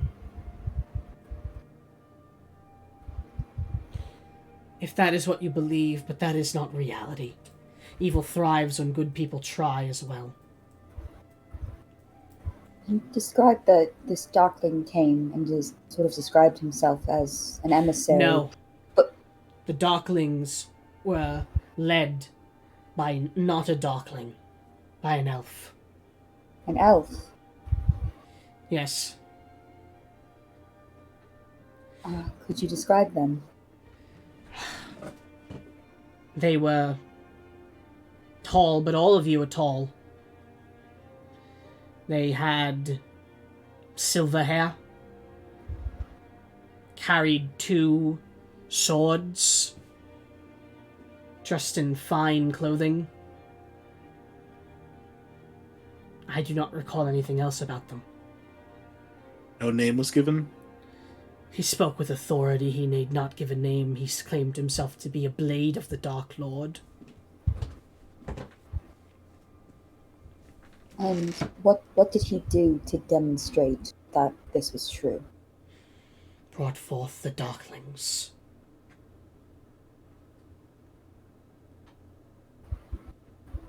I know this is a long shot, Jake, but does a silver-haired elven man that wields 2 swords sound familiar?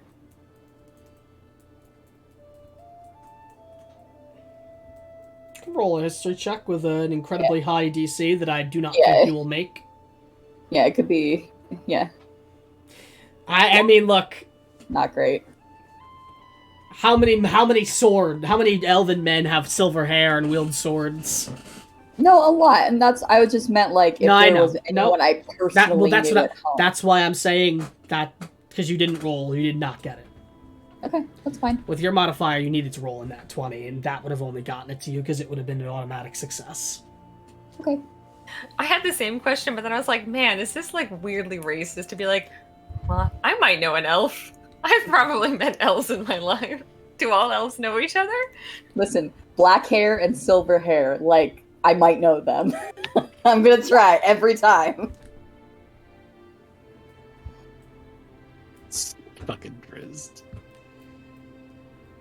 Demonstrated by summoning the Darklings and then conjuring a pool of darkness for their foul construction. And now we have been sent on raids because we have no choice. When we are not raiding, we are forced into cages. Lena, do you have a loose idea of what the ruins are sort of mapped out to be? I have a map of the ruins. May we see it? If you would like, yes. Should take out the map.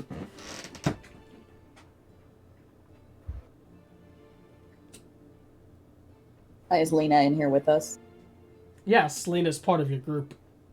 Okay. Initially, my question was directed to Lena, but... Did you not hear her respond? Oh, I thought that was the goblin. No, that was Lena. Okay, sorry. she will offer the map out to Za and say, "Have there been any changes to this? Has anything been reinforced or blocked off that you know of?" I have never seen a map of our home. And I could only hazard guesses. Besides, the ruins are tricky. The interiors of them are magical. They shift every so often. Lena eyebrow arches and she goes, "I did not know that." Well, let's scrap your map idea. At the very least, it may provide us with where entrances are. Does that change? He shakes his head no.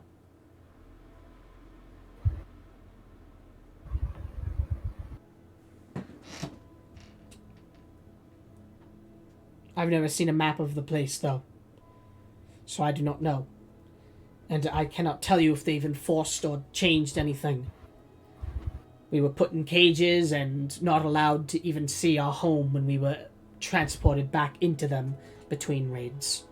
I escaped during one and made it to here. What's stopping the other goblins from escaping? Fear. To go against the Darkling and to oppose the Dark Lord is to invite a curse upon your home. To invite you to be hunted down. Yet you took that risk? I do not believe in superstition. What is the nature of the Darklings? Can they be saved? I do not know.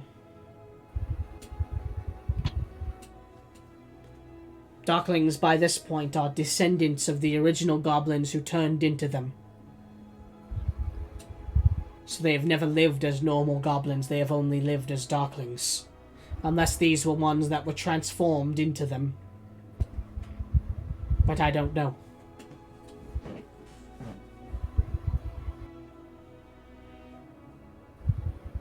Was Tanella a human? Yeah. She was. Did you ever see a human woman along with the elf man? No. I did not.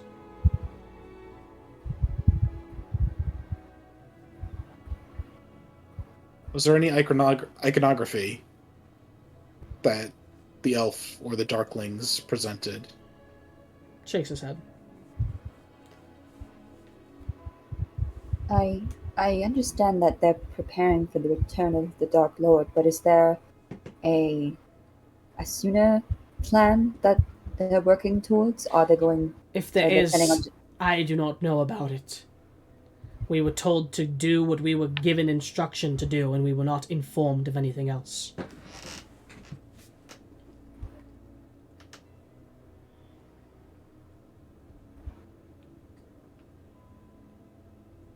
Question. This Darkling, the description, does that sound like shades at all? No. He would describe Darklings as goblins with bluish purple skin, with just deep, sickly yellow eyes that are very gaunt looking. They do not sound like shades.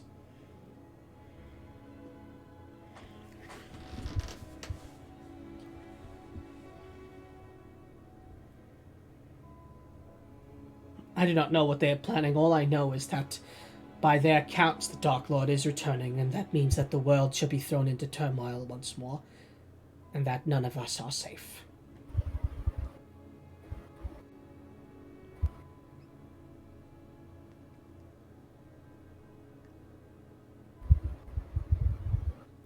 Selena would just be like rubbing her forehead with two fingers. She goes, "It doesn't make any sense. How?" Speaking to herself, like clearly confused by this. Care to elaborate, Lena? If the Dark Lord was returning, Everfrost of the North would be beginning to shatter. That would be known. There are people that watch over it, are there not?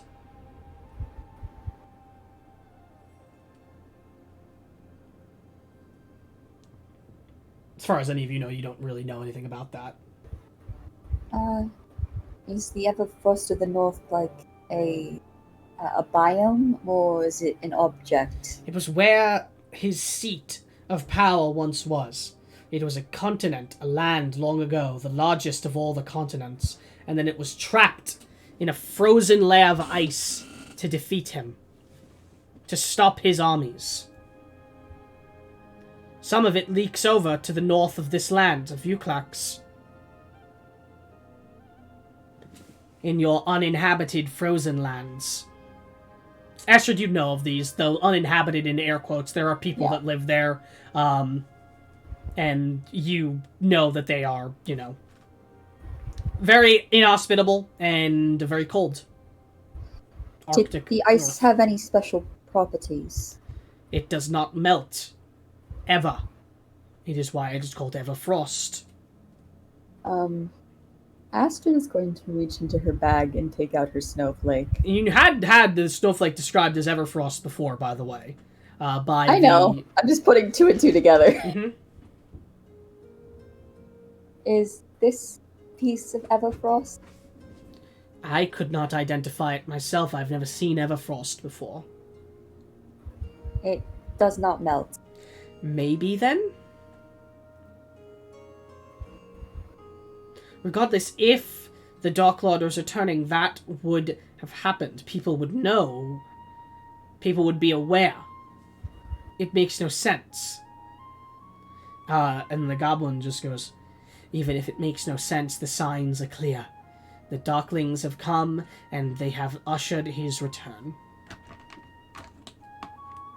Maybe he decided to come back somewhere else. He is in the ice, Lena would say.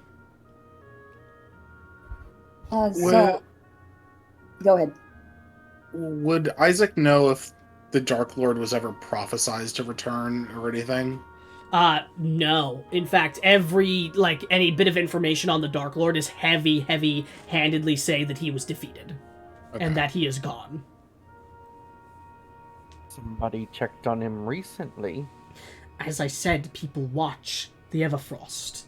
If something was happening, they would know. And assumedly, the nations of the world would know, and that we would be mobilizing to do something a bit more than be at war with each other constantly. You see him? Have like eyes? Can one see him, like, in the ice? I don't know.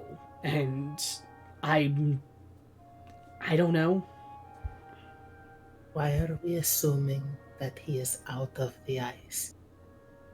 Maybe that's where they plan to march the army.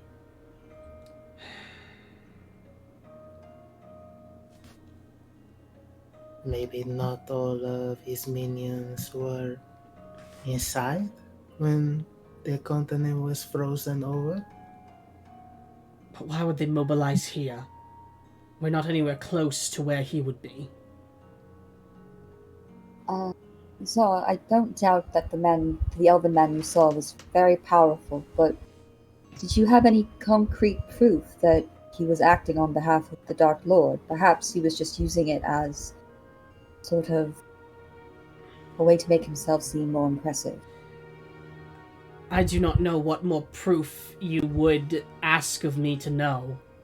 He showed up with Darklings, claimed that he was here on behalf of the Dark Lord who has returned, and then enslaved our people.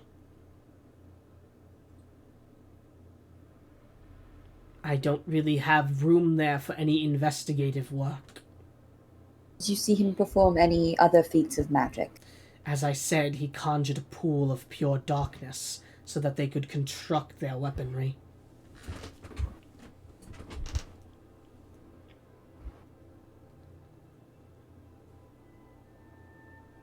And what's the nature of these weapons? Weapons made of pure darkness? Weapons infused with darkness.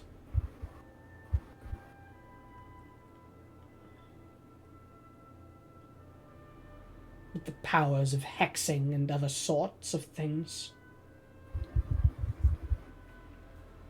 I have told you everything I know.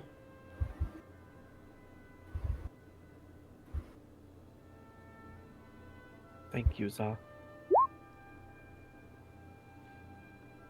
You don't get to these lying, Isaac. I cannot tell you or change what you will do with the information given.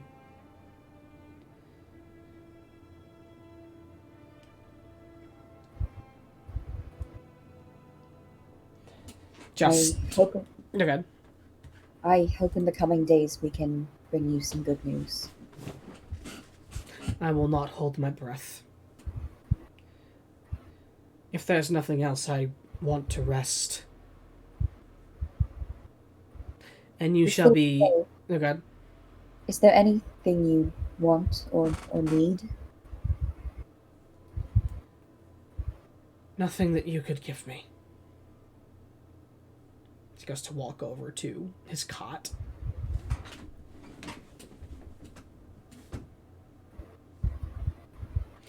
Let us go. He is tired, the matriarch Audra says. Ash will not linger. Yeah. You are led down the ramp back outside as she goes. His news and information he gives is rather dire. It is why I did not wish to share anything so lightly.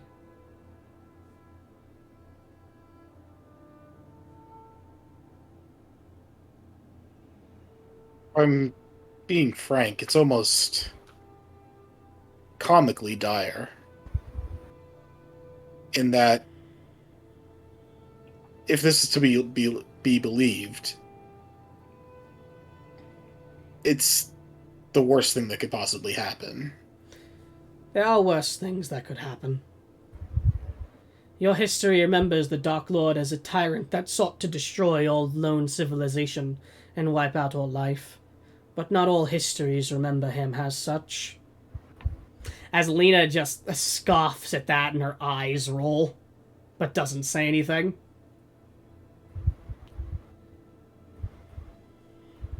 You know it another way.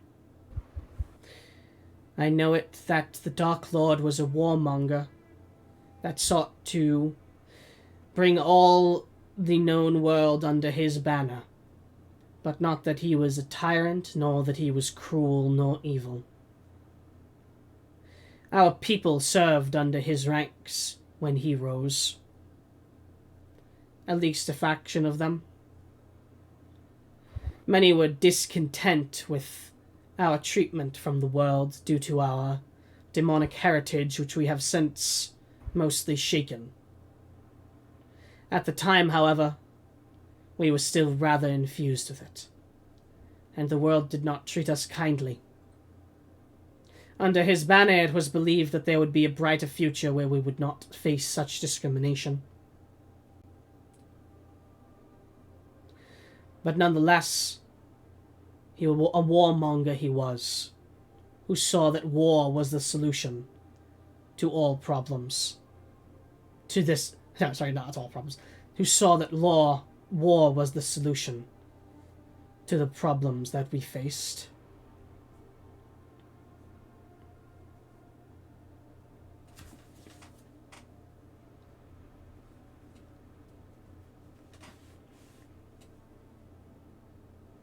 As Lena would go, a convenient remembering of the history.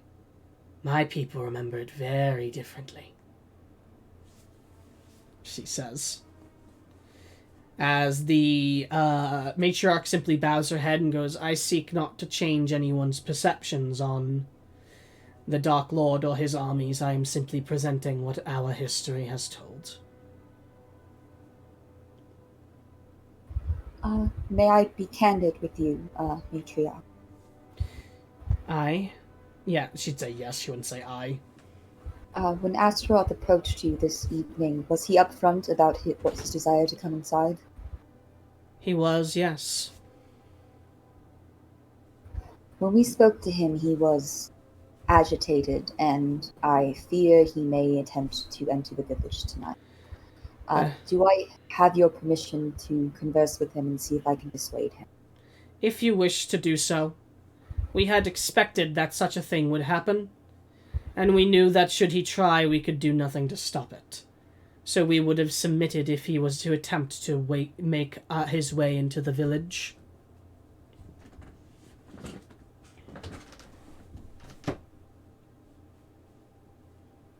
Okay, We do not wish conflict with the one who calls himself Astaroth. Astrid will do a little curtsy, and then she will head to go meet with Astaroth. What are the rest of you going to do? I'd go with Astrid. Lena would be going with Astrid as she would go. I cannot in good conscience allow you to go meet a demon without backup.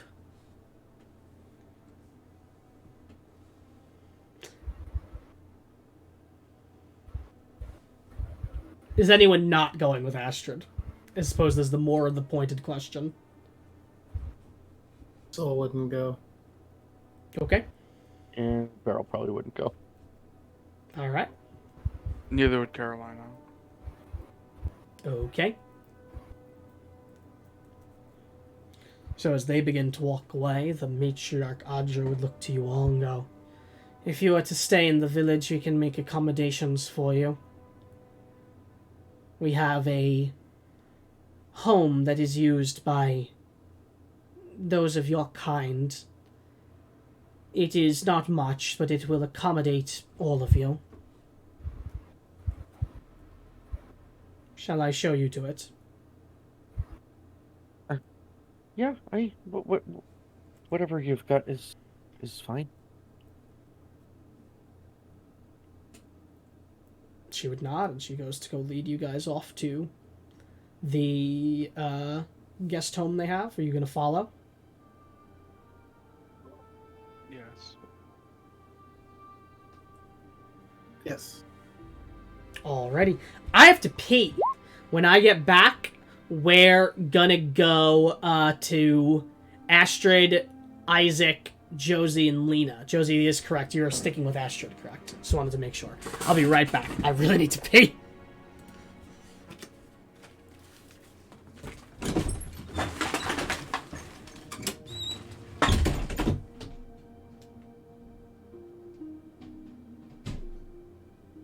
Alright, what god do I have to leave room for? Say again? What god do I have to leave room for? I don't understand. Leave room for Jesus when kids are dancing too close. She has all these chaperones. Demonio. He gets less chaperones and more Bodyguards. well, Entourage. people who want to be a part of that conversation. Voyeurs. No. And don't think I don't see you rocking. Why do you think I bought this chair? Did Josie go with them? Yeah, Yes. Josie doesn't have a problem with demons. I mean, Silas went. No. Yeah. Probably, Josie's still but mad. he's also not here, so... Josie pointed to a spot on the ground and said, sit, and then he just stayed there. Josie knows Sit, speaking boy. drum. Alright. Continuing with you all, you head out of the village to go and meet with Astaroth, the alleged demon. Okay. As you all go out and do it. Man, if Lena's like completely bullshitting you guys, that'd be fucked. I mean, he admitted it. He did admit was it. like, it'd be really funny, though, if a woman accused him of that and he went, shit, you're right. Mhm. You know what? He's like, I'm it was a pretty bad wait, I thought guy. you meant the metaphorical demon. Are we But- all demons inside? But as you as you get led back. As you head back to Astaroth, you see him stood atop a hill, looking over the village. However, he does not look toward the village. However, he looks toward the sun as it is setting. There's a sort of reflective gaze as he looks toward it. It's clear he is deep in thought and retrospect. And as you all approach from behind, without turning to look to you, he would speak and he would go, "So you return."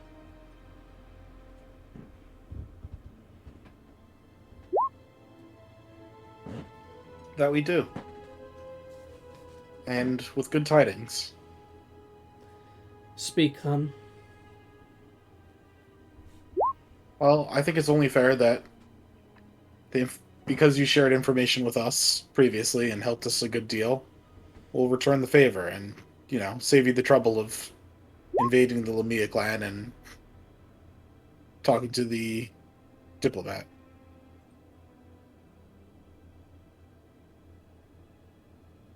Anyway. Is he just staring at me? No, he's he's not even looking at you. He's just staring at the sun still, as he waits for you to talk. Anyway, a elf man with silver hair is apparently leading a group of darklings who are heralding the return of the Dark Lord. As you speak of the elf with silver hair, he begins to growl under his breath.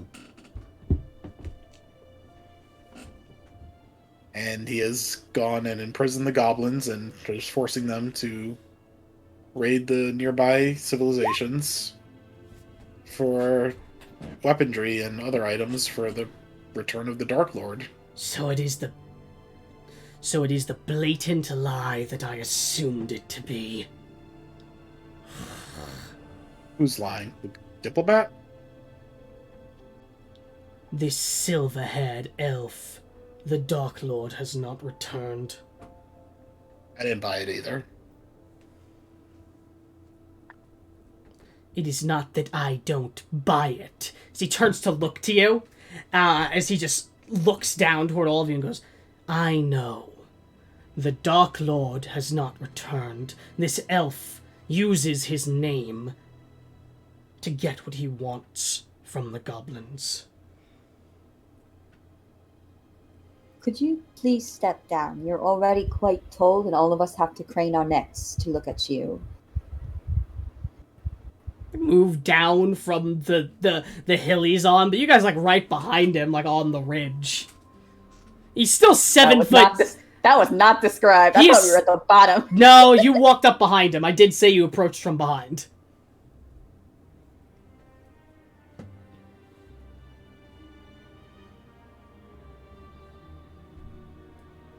This elf lies. He spews insolent words so that he could manipulate these goblins into providing him what he wants. And how do you explain his seemingly control of the Darklings? I know this elf, and that is how I know that he lies.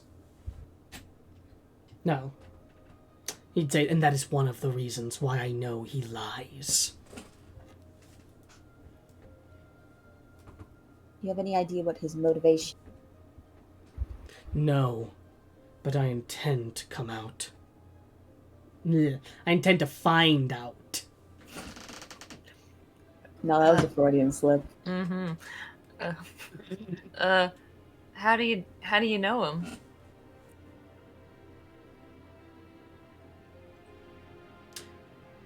She's thinking for a moment. You could say we served together once.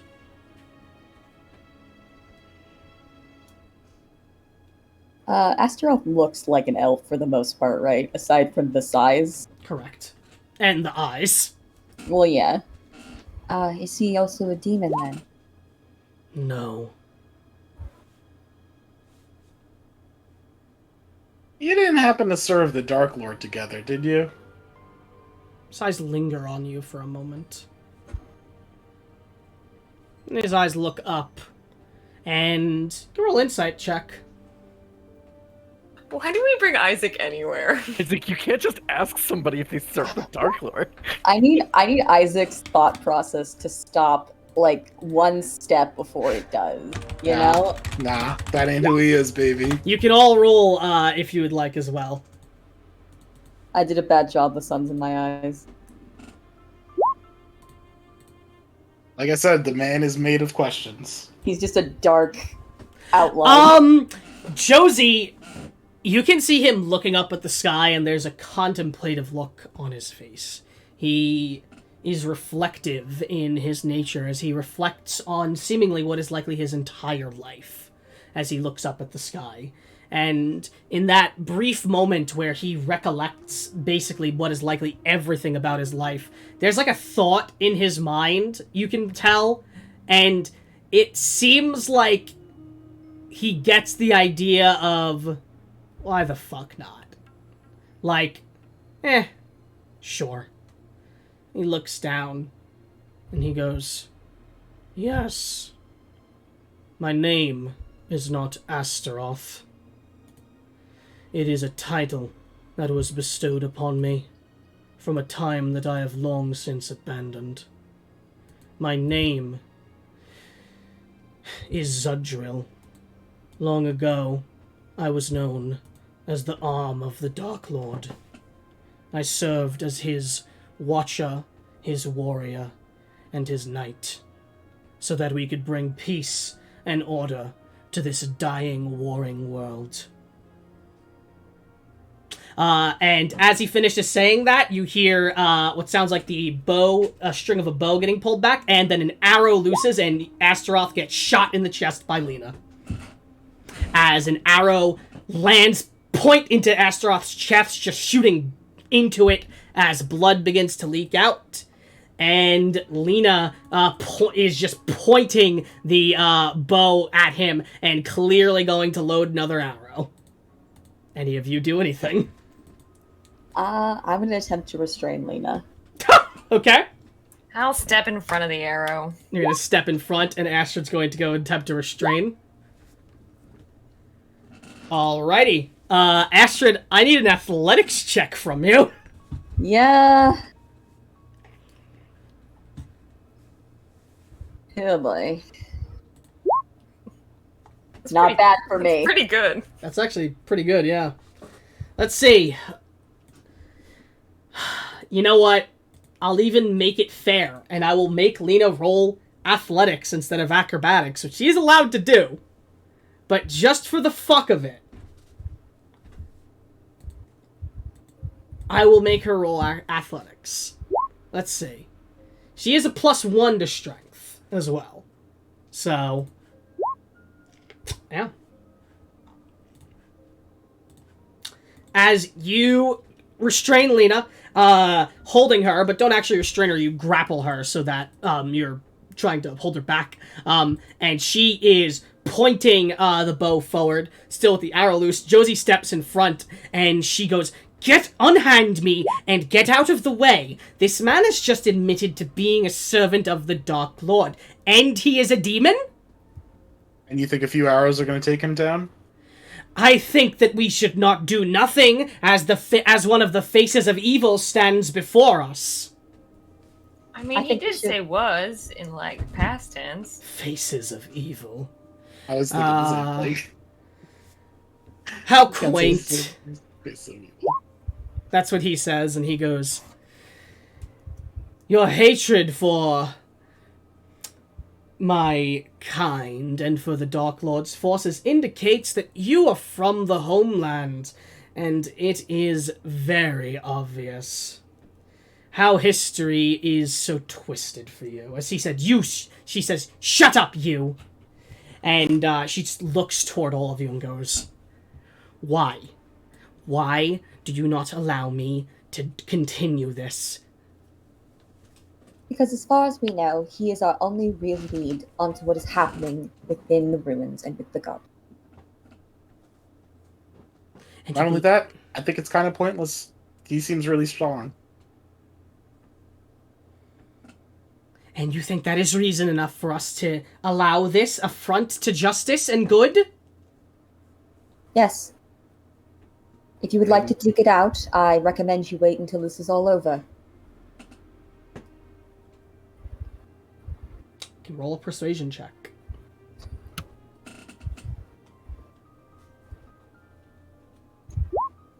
Eh. Does anyone want to add, do anything? I can't. I don't have anything. All right. I'm going to roll something for Lena. This will be whispered, so you will not see what she rolls.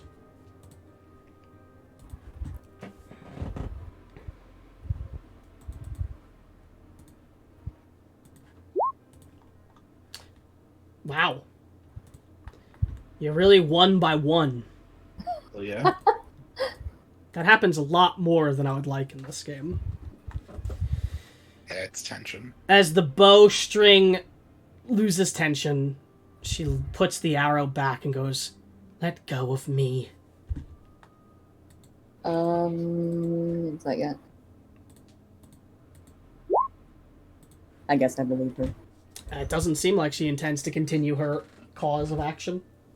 Yeah, the problem is when you roll bad on insight, you believe them no matter what. That's not true, actually. You don't have to believe them no matter what. It's just what your insight is telling them. Yeah. So you can roll bad on insight and not believe that they're telling the truth. Or you could roll good on insight and still not believe it, even if it seems like they are. Well, she's gonna let Lena go. Let Lena go. She does not put her bow upon her back, but she does not appear to be putting an arrow into it and firing. It's Astaroth, or... I should spell his name, his real name for you. Zudril looks to you all and goes, "Are you quite finished now?"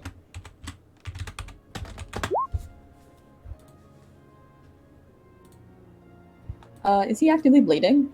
Yeah, as you turn to look to him, he is standing there tall, still like a wall, but the arrow is embedded into his chest and there is red blood pouring out.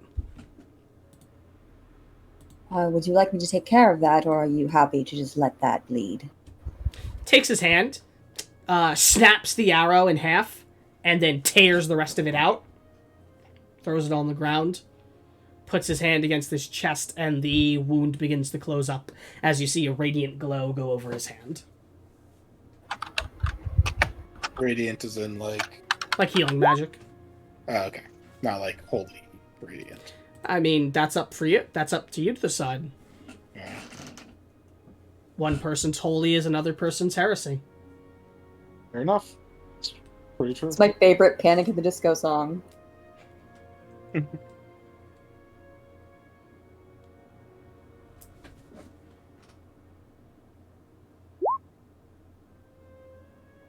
She's now just looking toward all of you.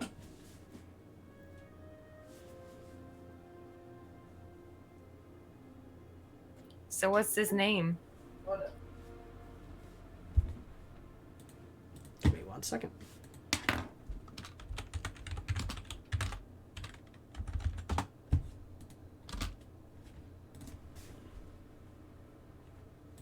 I'm trying to find the name.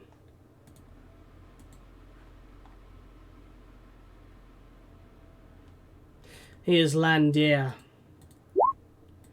He served my lord once long ago, but he was a coward and someone who sought only to achieve his own ambitions. He never believed in our cause. He only believed in power. As Lena looks like she's about to go say something in opposition to what he just said. Any of you stopping her? Or... If she's not being violent, I'm not She's going just to talking, interfere. She goes, believed in your cause of sowing discord and misery upon the world, of killing all things and becoming the tyrant that rules over everything. As Astaroth just smiles and goes, just because you are an idiot with a little understanding of history does not mean that I need to explain what our motives were. She just growls.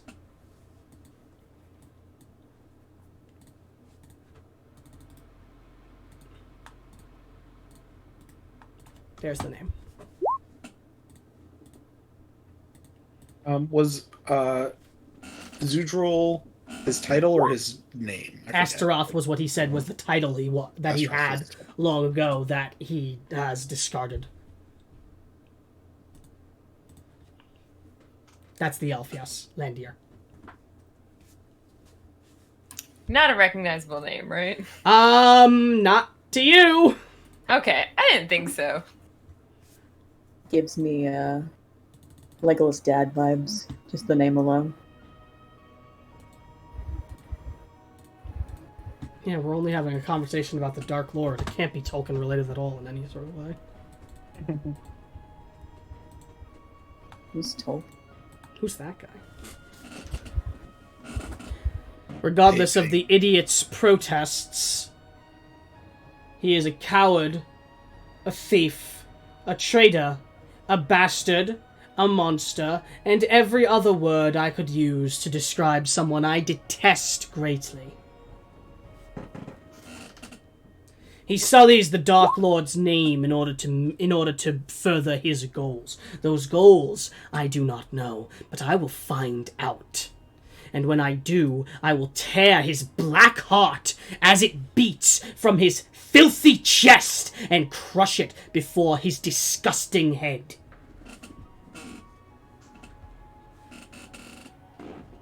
Hell yeah.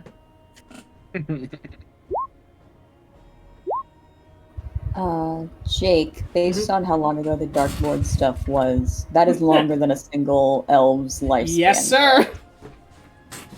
Any elf that has been alive that long has been longer than any living elf in the world.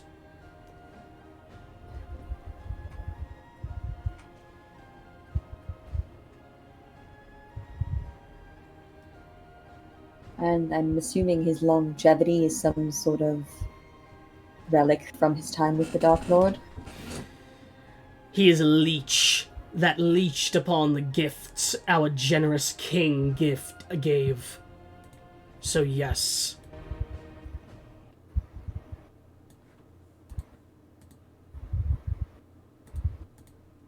Does he have any vulnerabilities because of this? I do not know if he has any vulnerabilities. Our Lord's powers did not give us innate vulnerabilities. At least not the ones his inner council were bestowed, though I will not know to this day why he was given the honor of a seat there. Could you outline the extent of his powers for us, so we have an idea of what we're facing?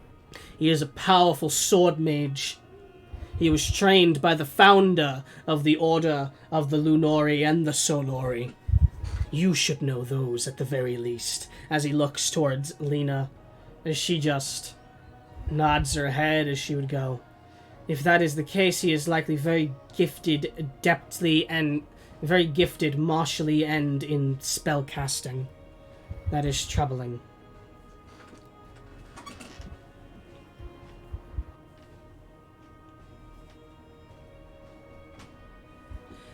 She would be correct.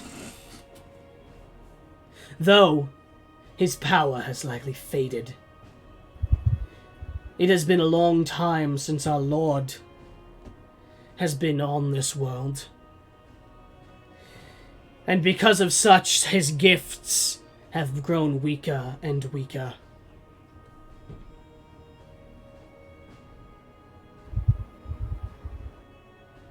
Something I feel very much.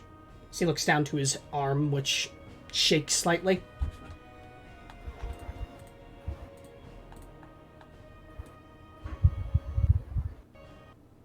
Did you have any more questions for the guest of Lamia that we have not answered for you? You have proven to be surprisingly competent, in fact. I wish to ask about Leander. I wanted to know if he was truly behind this. I had sensed the return of Darklings, or a resurgence of their birth, and that is why I made my way here. I suspected he may be involved. I have been hunting him for years, ever since... He stops. And... people can roll insight check.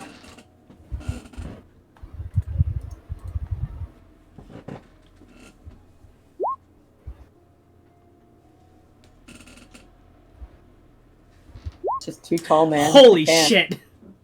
Josie, just as he says that, pain, grief, just the most grief and pain you've ever seen in the eyes of a being go through his eyes as he thinks about this and lingers on this. Just the most sad and perhaps even pathetic level of grief and sadness as he thinks on it.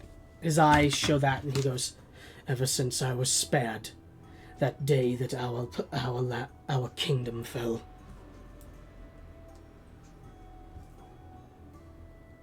Spared by a person? By the Dark Lord. I was content to die by his side, in combat against those heroes and that wretched half-vampire that fought against us. But at the last moment, he sent me away. All the way to the other corner of the world.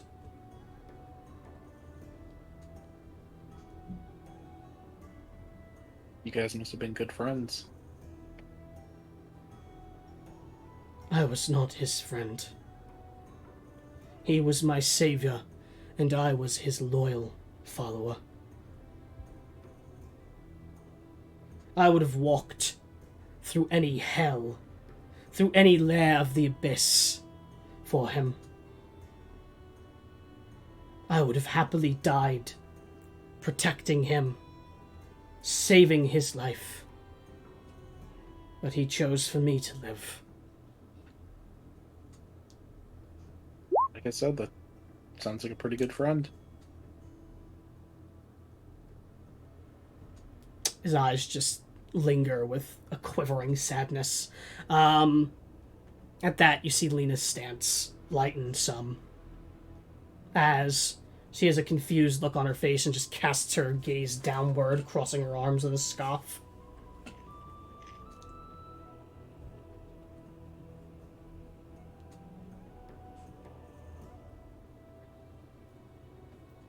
I do not know why I was spared that day, but I know one thing. There were traitors to our cause. Lander was one of them, aligning himself with alleged forces of good, as he does air quotes, so that he could survive. I swore that I would hunt him down and I would repay him for that betrayal. And even though I am weak now and frail, I still intend to do so, and it seems the time has come.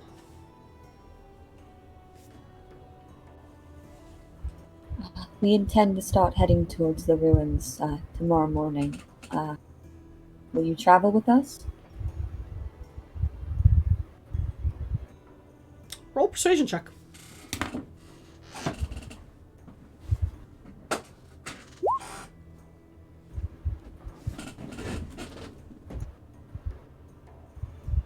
He stops and considers for a moment.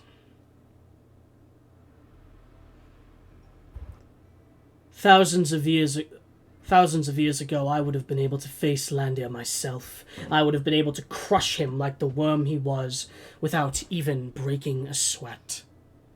But I fear now that he would be able to best me, were I to face him. So yes, if you seek what I do as well, even if for different reasons, I will travel with you. I will help you.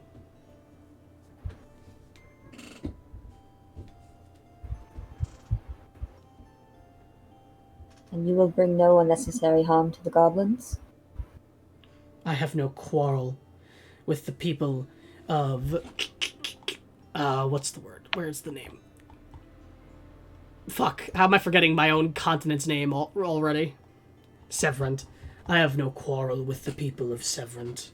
I hold only pity in my heart for them. So I will bring no harm to them.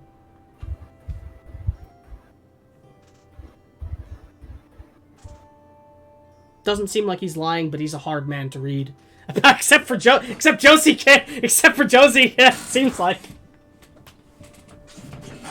Josie immune to tall. I can see inside this man's soul. This sad, sad man's soul. The dirty chest soul. It's sad. That's what it is. There's just depression in there. Sad recognizes sad. I see you. Do you have any other additional questions? No. I have learned all I wish to know. I am to assume that I cannot enter the village still, however. That is correct. I shall remain here then, and we shall travel in the day. You may wish to ask the matriarch what the nature of the chimera that stalks this land is, as I theorize that it has been touched by a demoness, and that she has chosen to withhold that information.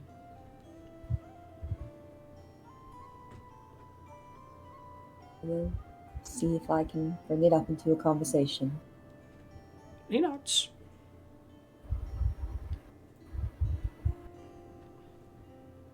I know it's not really a substitution for a bed, but Astrid will pull out the grape juice and the meat she was given by the bartender and cook. He looks down toward you, offering it.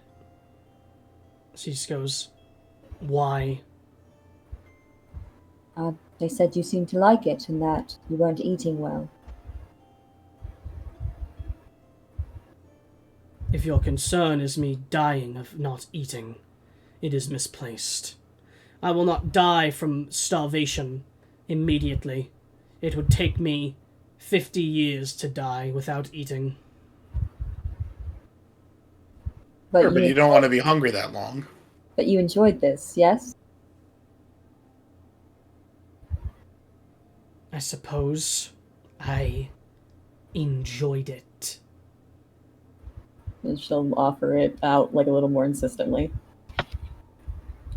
I'll take it.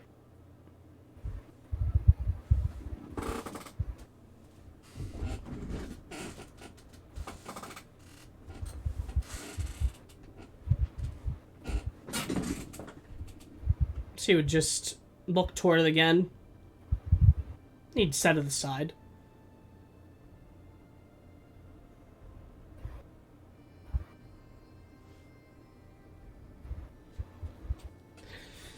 I do not know what awaits us in... One second. This is more because the name's fucking hard to say. You did this to yourself. Yes, but it was intentional. I do not know what awaits us in Imvia Alanar. But I know that it was once a place I knew well. And I am not excited to see its hallowed halls be ruined by the foul stench of that betrayer.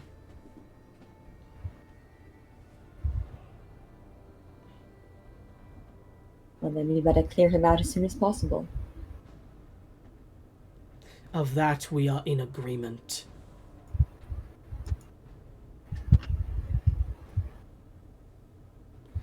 There is one more thing. I'm not entirely truthful in my saying that I came here simply because Landia lays where he is.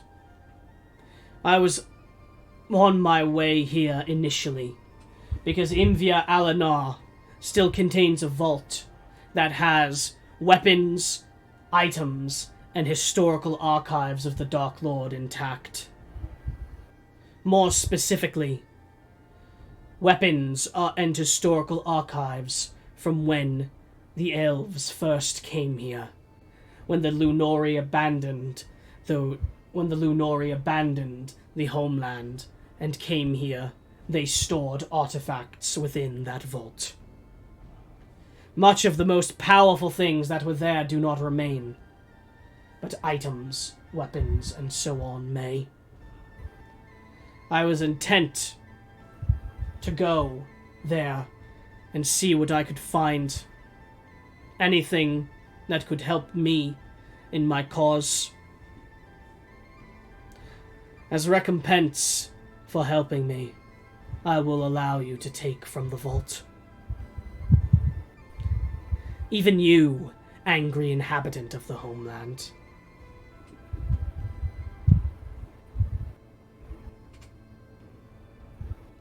Selena would put her hand to her chin as she appears thinking, and it looks like she has like cogs moving in her head, like she's connecting something.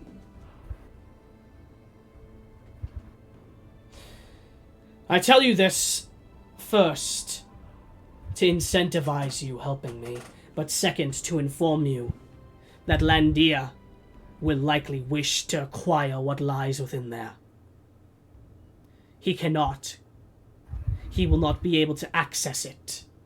Access to the vault was only given to my lord, myself, and 2 others, including your ancestor, as he looks down to you, Astrid.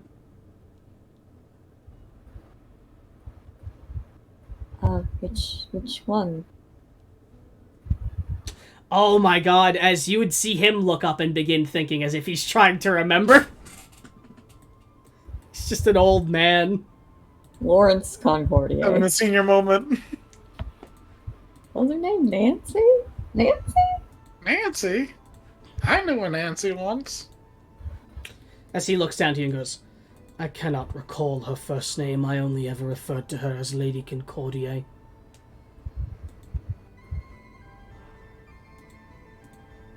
Well, this predates my mom, and that's the only name I know. Or does it? I didn't build an extensive family tree. Are you sure it's not your mom? I mean, if it's my mom, damn, no, it can't be my mom. My mom married into it. Though, I do not know if your permissions would have faded by now. It could have been inherited by you. Well, it'll be interesting to see at least. Would you mind I try before you open it? If you wish, that the door, if loyal to the Dark Lord, may recognize that your family was not loyal to his cause and deny you.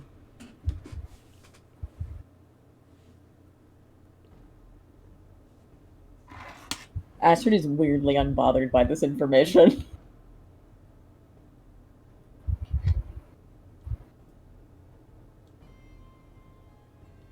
I will say, though, I did not expect to live to see another Concordia. To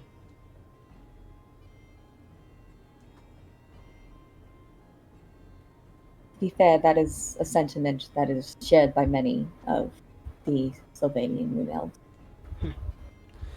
Or I expected that should I meet one again, that they would kill me upon meeting.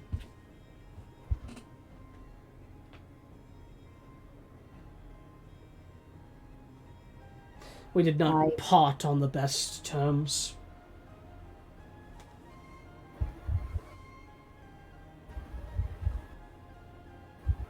I will not inquire about what those terms were. I don't want to.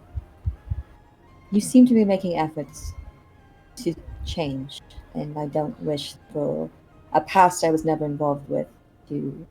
I will correct one notion. I am making no efforts to change. I was once a demon, and if you wish, you may still call me one. An archfiend, a Baelor that served a Dark Lord in the Abyss. I am no longer that. I am a loyal servant of the Dark Lord, and I Wait, feel no. no remorse about my service under him, and do not You're an wish... archfiend. Yes.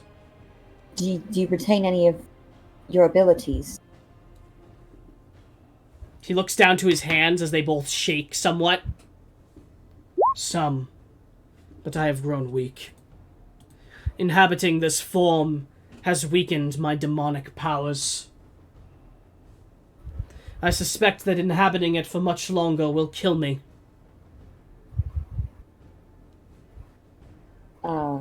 Astrid will take her left glove off and show her hand. Could you remove this? His eyes look down to it. She growls and goes, "What you have is the stench of the hells on that."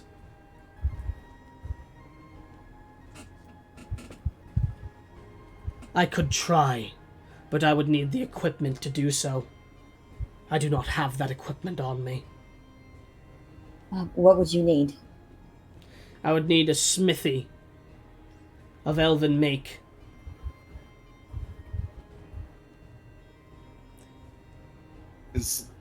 Do the ruins not contain something similar? They were a weapons manufacturer, right? Imvia Alinar would contain what I would seek, yes. But I cannot guarantee I can remove it. I am not a devil. I was a demon. The stench of the hells lingers on that, though.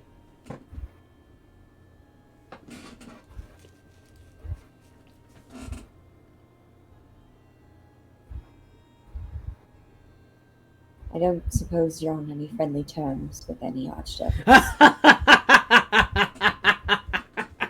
It seems like a genuine hearty laugh of his. No. Any archdevil or servant of a devil would attempt to kill me on sight. First, because they would assume that I am just a demon, and they would see me as something needed to be annihilated for that. And then they would doubly try harder when they learned my affiliation to my lord. The king of hell, the grand bastard that he is not a fan of my king.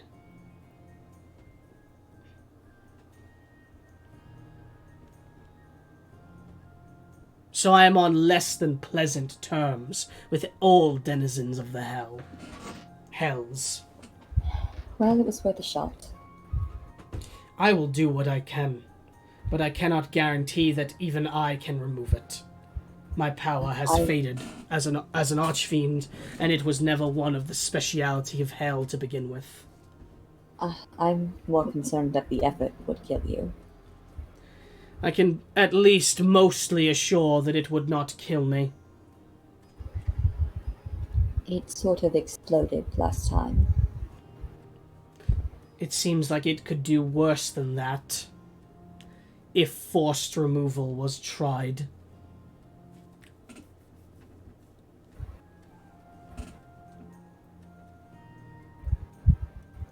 Regardless, I will do what I can. Thank you.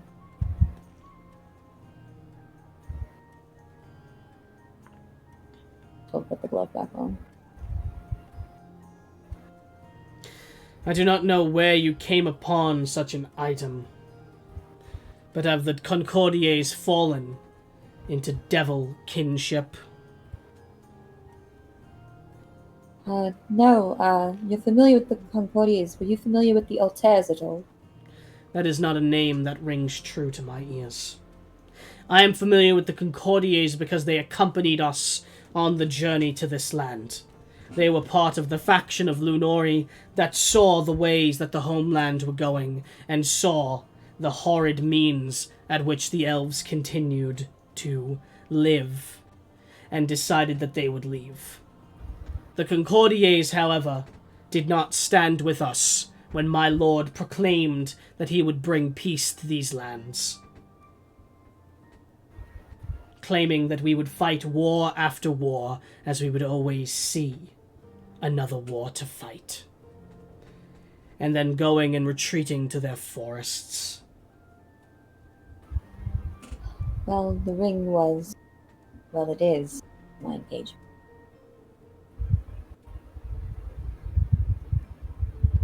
That is a cruel gift for an engagement. I do not know what the customs of your marriages are. This is not one of them.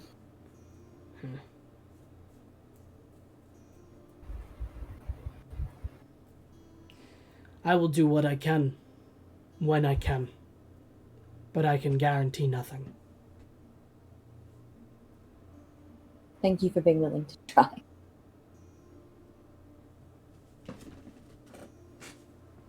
Besides, okay. I'm sorry, we've gotten quite off topic. We should all probably get some rest. Yes? Yes, you will need it. Go. Return to the village.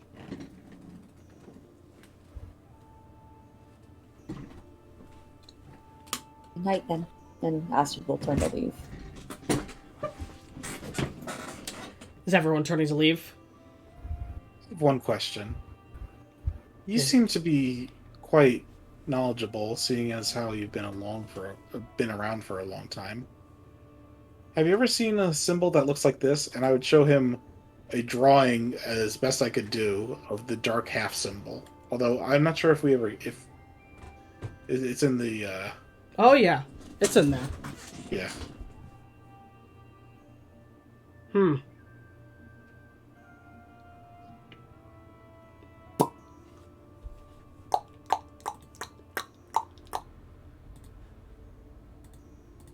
you love it when your players are smarter than you think they are? Thanks. That's not me saying I think any of you are stupid. I don't think that people remember things for that long, generally.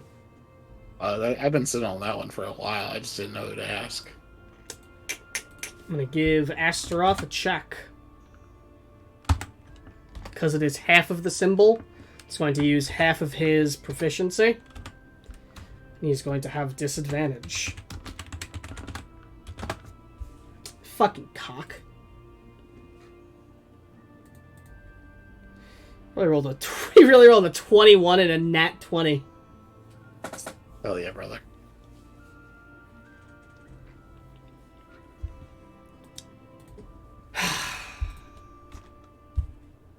One second.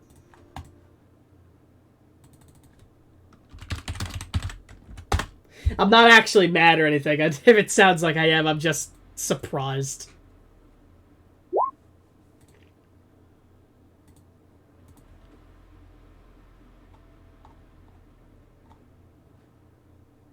Where are you?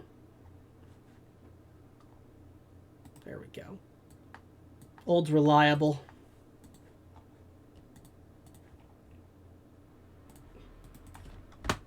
Old Reliable there in the chat. The classic playlist. His eyes linger on the symbol for a moment. And then you see his eyes go wide with recognition, and then rage begins to fill his eyes as his hand begins to shake in anger. Where did you see that symbol?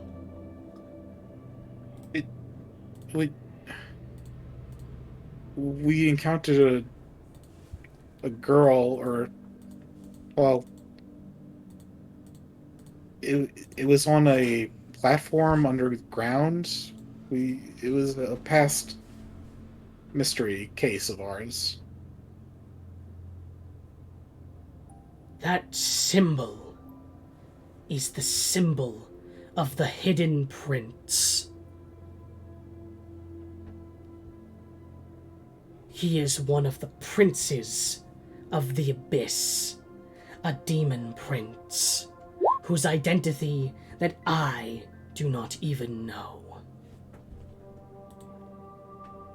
I know him well, In theory. Because long ago, I served a demon prince known as Demogorgon as an archfiend. And Demogorgon has only relied on the counsel of one being for the entirety of its twisted, malformed life. And that is the Hidden Prince. I do not know its name, its domain, or even where it's located in the abyss. I just know that it exists, it is powerful, and it is the most frightening entity that lies in the abyss.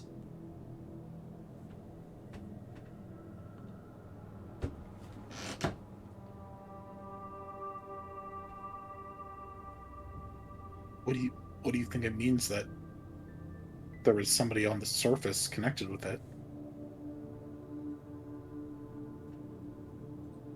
It means that something bad is happening.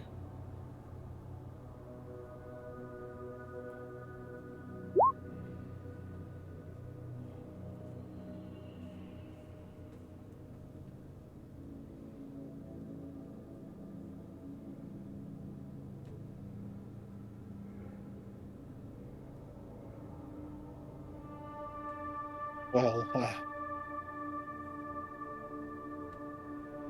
it's certainly a revelation. We can discuss this matter further when the goblins are dealt with. I think you may have some answers that I'd really like. We can discuss it, but I cannot promise that I will have answers. The nature of the Hidden Prince is obscured to me. I only knew two things: that it is powerful, and that Demogorgon relies on it for counsel. And that he considers it his one true ally.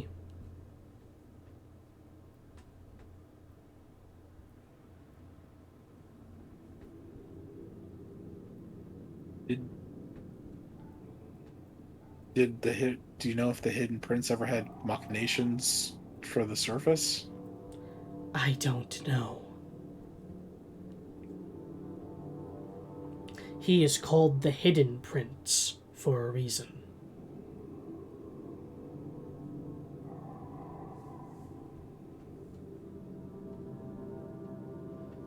Okay, well.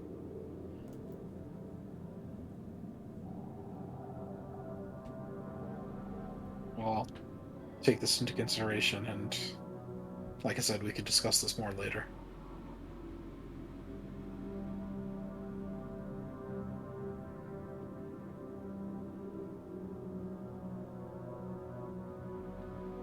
Just stares at the symbol for a minute, and then nods his head.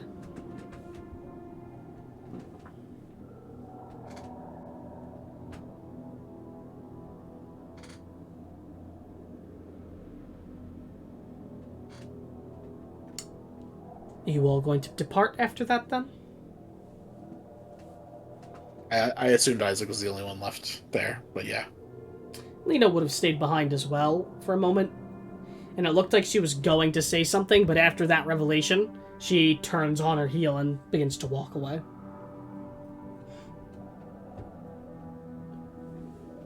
And you all are going to head back to the village?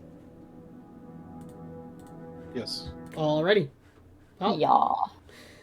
Completely changed back to a more normal atmosphere, back to the peaceful. And before we go, with you all arriving back to the village, we will go back to Sol, Carolina, and Beryl, as you three are brought to a building that is made of wood, like the others in this area, that appears to be a bit larger and are led inside past the doorless door where the curtain lies upon the inside. And you see that you are inside a large building. You see in this room there are several doors. There is a couch, and then there is a kitchen area at the back, and there are what looks like 10 doors in the room. And Lady Adra, Matriarch Adra would look to you and go, "There are 10 rooms that in here. If you all would like to sleep separately. Some of the rooms have 2 beds in them, and some are single. We prepared this room long ago for merchants of the city, so that they could stay here if they were in our town for any reason. I hope you find these accommodations to be appealing. There is also food and such that can be prepared inside of the kitchen."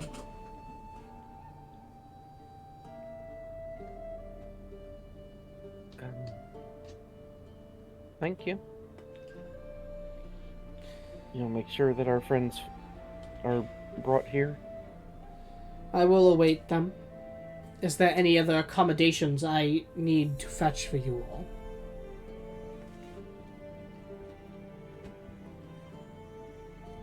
Just turn to Sol and Carolina.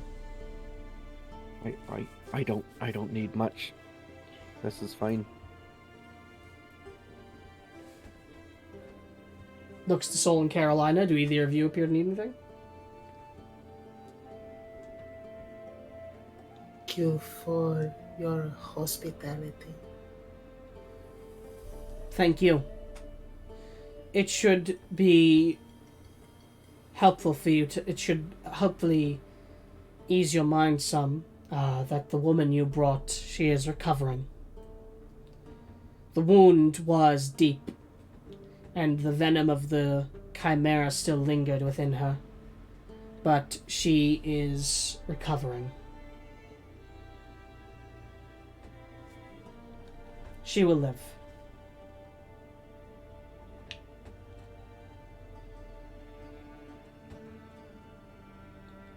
Good. So I thank you for that.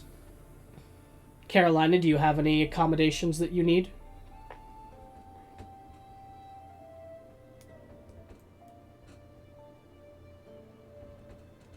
James?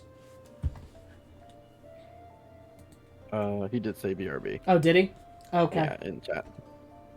I didn't see that. In Discord chat or D&D or the Roll20? I did not see that somehow. Wow. Okay. My bad. Okay. So, do the three of you have anything you would like to or need to do while you three are together in this area? Oh, James, you're back. You've been led inside of the... We're back to you guys. You've been led inside of the guest home you're staying at. It has 10 rooms, a kitchen, and some couches in the living area. And you were just asked if you had any more accommodations that you would need by the matriarch. What time of day is it around? It's the sun is setting. Is there like food and everything? Yes. Stored here? Okay. Then yeah, no, I don't think I need anything else. Alright then, the three of you are together inside this guest house. What would you do if you're doing anything or talking about anything? Beryl would probably just hop on the couch and pull out the history book that she's working on. Okay. Carolina will try and find it like a drink or something. There would be a variety of different juices. No alcohol? No. Yeah, I guess I'll get some juice. I'll just like pick a random one. Okay. You pick grape juice. It's always grape juice. Always. always grape juice. Is it like a full bottle? 'Cause if it's like a full bottle, I'll just like pull a glass, drink it from the bottle. You're just gonna drink it from the bottle? No, I'm not gonna drink it from the bottle. I like to pour myself. Okay. Yeah, That's why there's I like, yeah, you could, yeah, they don't just have glasses of drinks waiting for you here. They have bottles. What, do you think they have pre-prepared drinks for you? I want a juice. No, box. I didn't mean like that, but I don't know. I was thinking, I don't know. I pop open the mini bar. And I want a juice box. The mini There are no fridge, and I get a juice. juice There are no box. juice boxes in Augon. I'm sorry. Where's Tim Curry? I want a cheese pizza. Soul, do you have anything you would like to do while you are about? She takes out her whiskey skin Mhm. and takes a big swig, then turns to one of the room doors and she goes in and just yells, "Chimera venom, damn it!" and then slams the door. I'm still like, I guess by the juices, I ask Beryl if she wants something to drink. So Soul slams the door after screaming "Chimera venom, damn it!" And then Damn it. Caroline Carol, just you want goes, any juice? "You want any juice?" What do they have? I guess I'll just start naming them. Are you? It's all grape. Yeah. They all Too say sweet. grape, but they're different colors. There's grape juice, there's apple juice, there's orange juice, there's grape juice, there's Pomegranate juice. there's tea. Whichever's the purplest. They have milk. Well, milk's not a juice. They have some sort of lavender Yeah. drink. Oh, that one. What looks like just water with lavender petals in it and sugar and honey. Yeah. That one. Alright, I'll get a glass of that for Beryl. All right. I drink my purple drink. Tastes purple. Tastes like, Best that flavor. tasted purple. Yep, that tasted purple. That's some riveting D&D right there. I love purple tasting The things. three of you doing anything else?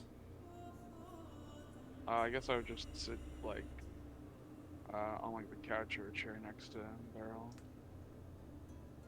And just kind of relax a little bit. All right. Would you guys be good to go for another 10 or so minutes, or would you like to end now? I only ask because of the late start. Actually like to end.